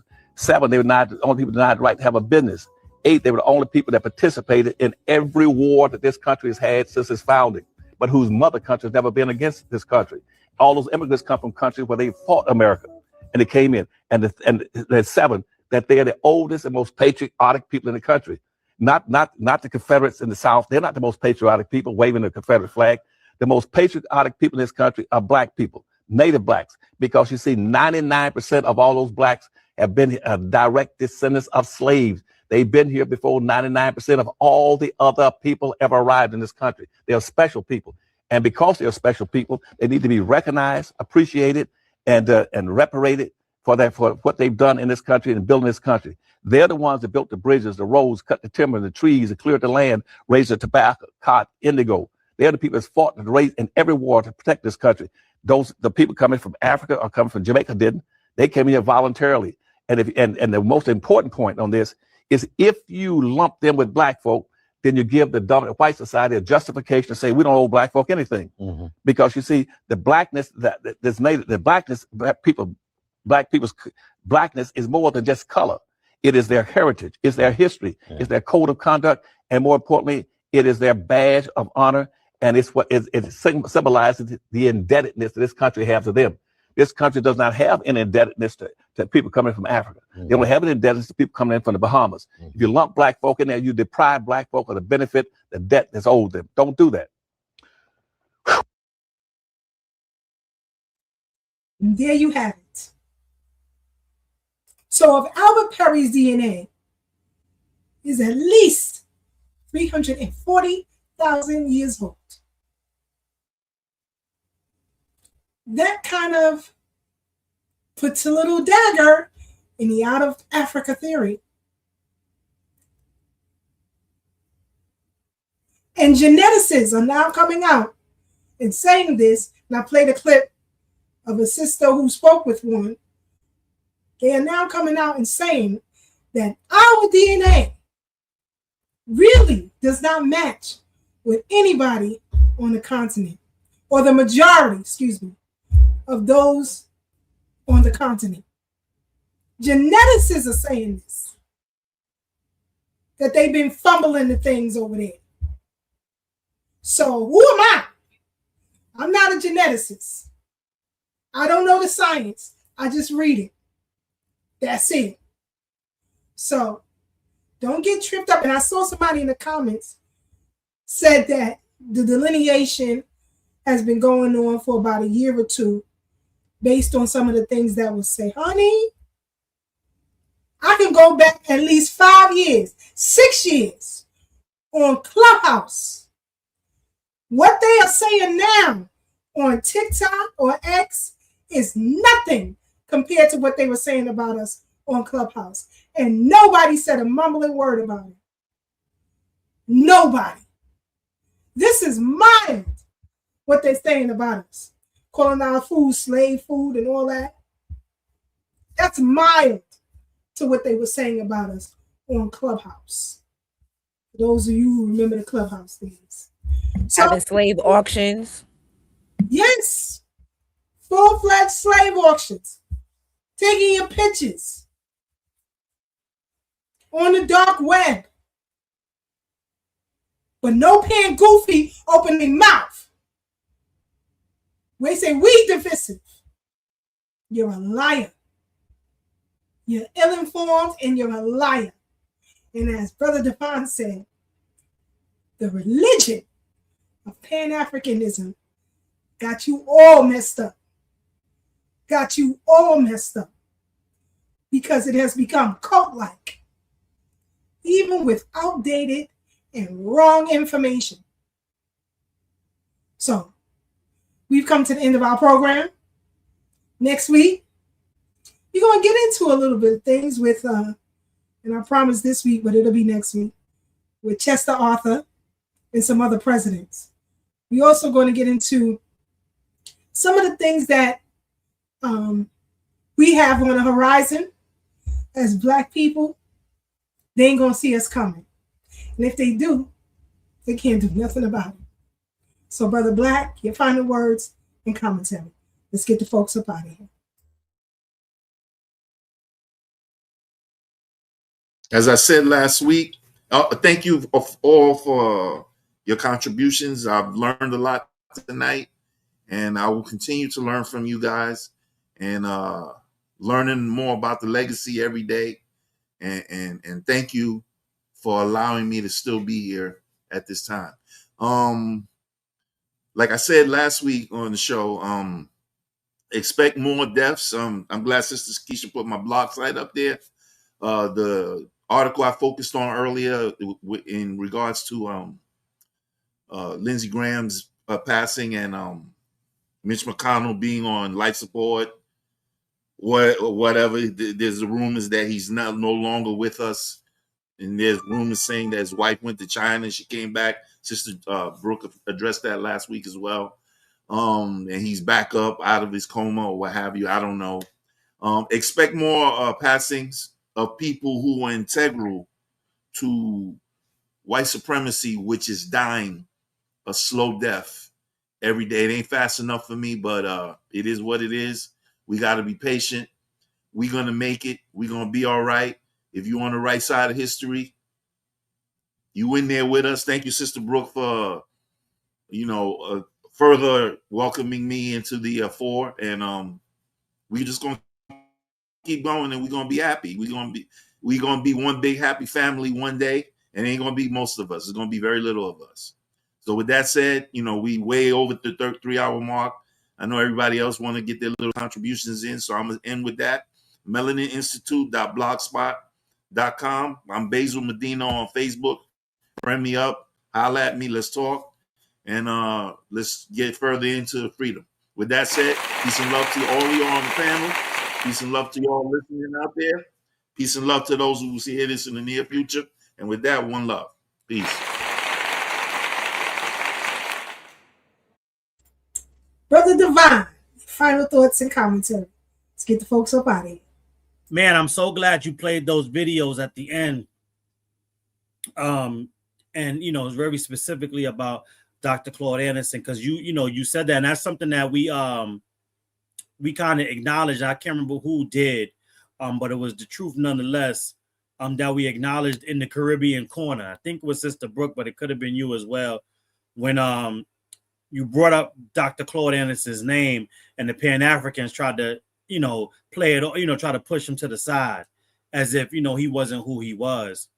And, we say this often, especially when we start talking about immigration as a whole. And then you have the Afro immigrants that censor themselves because a hit dog will holler. But as we can see, and there's no shade, because it's a blessing to get older. Dr. Claude Anderson doesn't look much like that anymore. And that is, I'm saying that to say it's a testament for how long he has been at this, how long he's been ringing this bell for us. And, like I said earlier, I'm just so thankful that he gets a chance to see his life's work, starting to manifest and becoming exactly what I believe he always meant it to be, and always wanted it to look like. And what we're seeing and what we're experiencing, and I said this when it came down to Marcus Garvey, and I just saw something on social media earlier today, and I knew this about her already, but it kind of speaks of that audacity that they didn't have, right, in that meeting yesterday. And we already know that Shirley Chisholm's family, being Guyanese and from Barbados, were able to live in communities here in New York that Foundation Black Americans were still redlined out of because she was Caribbean. So when Dr. Claude Anderson tells Rock Newman that no, they do not and have not ever experienced the same treatment as Foundation Black Americans, that is the God's honest truth. Pan-Africanism told us and taught us and indoctrinated us that we all are the same based on melanin. And so there's an excerpt from her book, her autobiography, that was making the rounds today. And in it, she's giving her Afro-Caribbean interpretation of what she thinks being Black in America means, and by proxy, what it means to be foundational Black American in the country that our ancestors built. And in that book, in the same way they don't have the audacity to challenge the king, even in 2026, they seem to always have the audacity to believe they get to come in and tell us who we are, what we should be doing, how we could do it better, what they would do if they were in our position, even though they're in a worse position and ain't doing half as much. But in it, she says, and I'm paraphrasing, that one of the issues that plagues foundational Black Americans is that we view ourselves as inferior to white folks.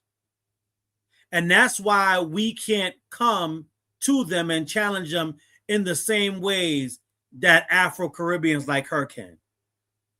And because they didn't go through the enslavement in the ways that we went through it, even though they was enslaved too, last time I checked, they have the ability to come to them as equals in ways that we do not. And all I could do was look at those words and you know, feel a little bit sorry for them, but mostly it's just to laugh at them. Because somewhere along the way, somebody white whispered in their ear, and they believed every word. And that's the saddest part for them. Because whether it's the Pan-Africans, well, they don't do it in real life, as we saw. But most of the time when it's online, the audacity that they have for us is the same audacity that they will never have to fight for their homeland, to challenge the king while still being subjects. And the more we interact with them and see who they're going to be, we can't want them to be better than they want to be better for themselves. And it's starting to dawn on me that they will never be better. And I'm glad Brother Black said what he said, because there will be those that can be and will be, but it will be the minority of them. And so as we continue to push this renaissance forward for us, we are just going to remain on code, regardless of what the number of us that get on code and stay on code will be. That will still be the group that we work with to continue to push this thing forward. And any of the allies that truly ally and do what needs to be done, like a Brother Black, we can and we will work with them. For all the rest, you have not got down, so you're going to have to lay down. And that's just what it is. We have always had smoke for our open enemy, who's been the white supremacist, regardless of whatever your popular beliefs are. But a foundational Black American proverb is, we can show you better than we can tell you. So keep believing that we don't have smoke for them and we just have smoke for you. Because when we burn both of y'all up, figuratively, just the same, you will see that our hands, our advocacy, and our smoke is rated E for everyone. Because everyone can get a piece. And you are no exception. And we have canceled all melanin passes from this day forward. So if you are an underminer, you will be treated as such. No amount of Pan-Africanism, no amount of prayer, like that Nigerian was saying, is going to help you in what's to come. Because when we get our minds dead set on something, we're undefeated. You already had your invite to come play for the winning team. Now you got to take your L on the chin like a champ. And whatever comes with that, that's for you to figure out. And I thank my sister for putting this up. This is the United States Freedom Project website, U.S. Freedom Project for short. Family, we are the only organization in New York, unfortunately and fortunately, that advocates specifically for our class of people, those who had ancestors that was enslaved and emancipated in the U.S. We were born because all those that came before us abandoned their missions of fighting for our people specifically. And so, rock out with us. I know I've been saying this for the past couple of weeks, but I promise you, matter of fact, I'm making a promise so that I will make sure that I do it. That by next week on the bridge, this will be the new and improved United States Freedom Project website. We already have it up. We're just doing some minor details on it. We have, due to, just us expanding and kind of just, just growing in this fight, we were able to procure a better website, more up to date. This one has done this job, but we will be retiring this one, so it'll be new and improved. But while this one is still up, click that join us button. Even if you can't join us in volunteering, you can come on board just to get the newsletter, just to stay abreast of what's going on. As Sister Kiesha is showing on here right now, listen, hit that PayPal. If you can't donate your time, donate some dollars, right? It's for a great cause. You have seen the work that we've done. We are continue to do the work, and we won't stop until we get to where we need to go. There is a package that I think you guys will be pleased with that we'll be announcing the closer we get to the end of the year for the 2027 session. There is a package of lineage-based bills that we will be introducing. Obviously, our delineation bill did not pass this term, this session, but we will be introducing that again in 2027 with new leadership, with new strategies, with new coalitions. So please look for that. And again, tell a friend to tell a friend to tell a friend that we are no longer doing race-based policies. They are unconstitutional and they have never served us. Moving forward, we will be doing lineage-based policies, lineage-based reparations, lineage-based remedial justice from this point into perpetuity. That's the move. We are finally prioritizing ourselves in ways that we have not done, if not just the past 60 years, in forever. And it's an exciting time to be a foundational Black American. Get down with us. Get in on this ground floor opportunity to represent your ethnic group, represent for your people, honor your ancestors, and do what we have always wanted to do in this country, but this time around in the right way, without being led astray or led off the path of getting the justice and the debt fulfilled that is owed to our ancestors for building this great country that just turned 250 years old. And I'll land on this because I think this is important. We have always pushed this country to be what it's supposed to be on paper. So I want you to have a little bit of a nuance in your thinking. We do not have a problem with the country that we built. We have always had a problem with the white supremacists that have been in power and have taken control of the country that we built. And that is the nuance that Pan-Africanism for far too long took advantage of. It got us to hate our country, which then turned us around to hate our ancestors and what they built, essentially denationalizing us from the country that our ancestors built. And I think that was a huge, huge mistake. And just because we fight for this country and love the country that we built doesn't mean we agree or co-sign everything that it does. Because due to the fact that the white supremacists have taken control and have been in control of this country for far too long, that is what created the two Americas in the first place, the white one and the Black one. And it's easy to know the difference. If it's something that's good and you like about the country, that's the Black one. If it's something you can't stand that needs to be changed, that's the white one. And that's what we're on moving forward. And I land there.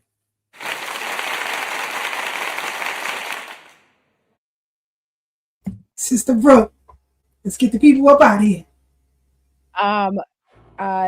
We are also going to be in the the African American Day Parade. Wait, before you go back, go to the U.S. Freeman Project and donate so that we can have a float. Yes, yes, yes. Be with us. You know what I'm saying? The floats, like we need a float. And I'm gonna donate, some of the donations that I have received, but please donate so that we can have a float. The parade is in September, right? And so we need to have a float. That way we can have our Black American music, our heritage flag, our Juneteenth flag to be front and center during this parade. We had a very large, we had a good turnout last year. Right. And all of us were very enthusiastic, and we were dressed in all of the different, Juneteenth flags, American flags, Black American heritage flags. We kept it very FBA centric. And so this year we need to do it better this year with a float. You know what I'm saying? We need a float. And so, so please go to the US Freeman Project.org and donate. And let's see. I think, so much was said. I don't really think I have any more to add. But yeah, so you can get the shirts that me and President Divine have on, the Juneteenth shirts, at evenmelanin.com. You see, I got a new logo and everything. I worked really hard on that. And then, as you can see, President Divine shirt from last week is already up there. It's already up there. I told you 2 weeks. I did it in less than a week. Okay. The shirt is already up there. It's ready for sale. So you can get President Divine shirt there. And I definitely have more shirts because I got one right now in my head. But I don't want to sell it till after the parade because I want to debut it at the parade. And so, but I already got, more ideas for more shirts. I also want to start putting some of our, heroes that are talked about on shirts because I think that's important. You know what I mean? That we start, wearing their energy. And so look out for those coming soon. That's pretty much it. Oh, thank you so much for everybody who is here live with us today. And thank you for everybody who's going to watch on the playback. Like, I am so overwhelmed and humbled by all the support. It's like I said, it's why yesterday, even though I woke up with a really bad headache, that because I'm not getting enough sleep, I still got up and did a 6-hour live because I thought it was important to powwow with y'all and have that watch party. It's why, today I barely got any sleep because I got some really exciting news I can't wait to share with y'all, but I can't share it yet this morning. So even though I was exhausted, I couldn't even sleep because I was so excited about the news that I got this morning. And I'm still here today. Yeah, I'm still here on the bridge because I'm beat, and then I got to go to work. That's the thing y'all don't understand. I don't know if y'all know I work nights and it's kicking my behind. So y'all help my channel grow so I can stop working nights. Please, please, I'm tired. A sister is tired. And I don't want y'all already talking about, that y'all don't realize, how old I really am. It's going to start showing on my face if I keep working this night shift. So I'm going to need y'all to continue share my channel with all your friends and family so I can stop working this night shift. I'm tired. I'm tired. Hey, Sister And Brooke. yes. Sister Brooke, we need you rested. So, I mean, I know do your thing, but you need the rest. That's very important because if the revolution comes tonight, you got to be up for it. So you can't be tired. If the revolution comes tonight, let me tell you something. That foundational Black American energy is going to kick in like adrenaline, and I'm still going to be ready to fight. And I'll find somewhere to take a nap. I'm still going to be ready. I'm still going to be. If I got a headache, I'm still going to be ready because that's one thing that I'm always ready for. But I do appreciate that. You are so right. That's why I need y'all to share the channel with as many people as possible. Continue to support me so that, you know what I'm saying, that I can start getting more rest. And I can focus on, this full time and, leave this, other stuff alone. And so, yeah. And so like, I just definitely, I can't thank you guys enough. And if we keep it going, I will be able to get some rest and still do the work.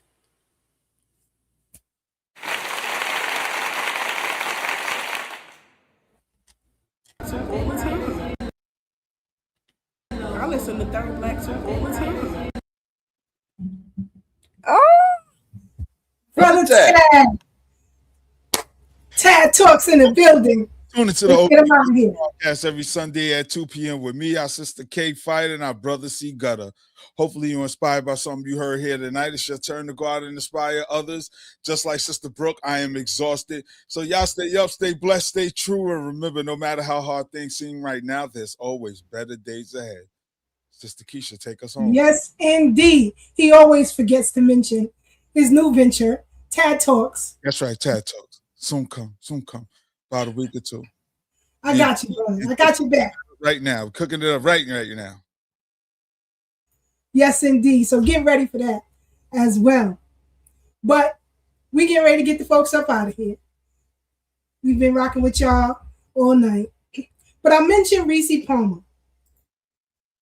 And I want to close out with the lyrics and tell me if it doesn't fit this FBA Renaissance and this delineation movement. The lyrics go like this. The title of the song is Seeds, came out in 2019. Brothers and sisters, don't believe what you've been sold. They can bury your body, but never touch your soul. They built you a prison and locked up your mind, made you think you're nothing, and filled your head with lies. Can't feel too free, can't be too proud, shine too bright, or speak too loud. But when they try to cut you down, that's when you gotta stand your ground. When they bury our dreams, we push them through concrete. So, that's the first verse. And in your spare time, check it out. Listen, tell somebody to tell somebody. It goes down right here every Thursday, 8 to 10 p.m. on the Brooklyn Bridge. Future Endeavors is going to hit you heavy. We out, y'all. Good night.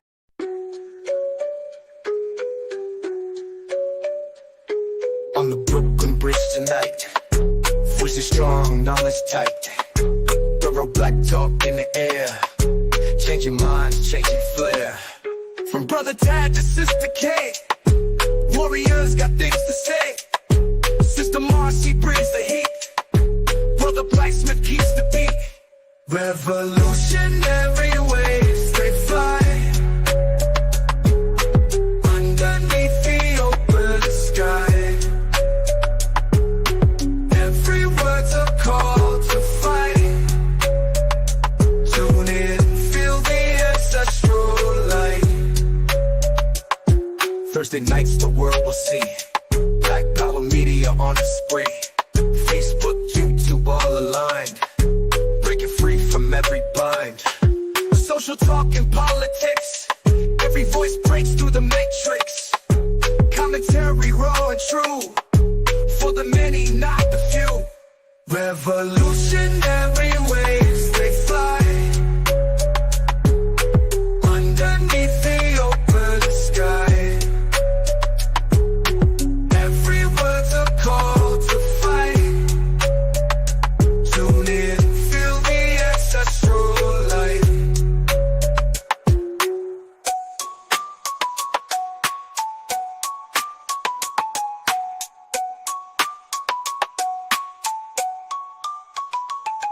Social talk and politics, every voice breaks through the matrix. Commentary raw and true, for the many, not the few. Revolutionary waves,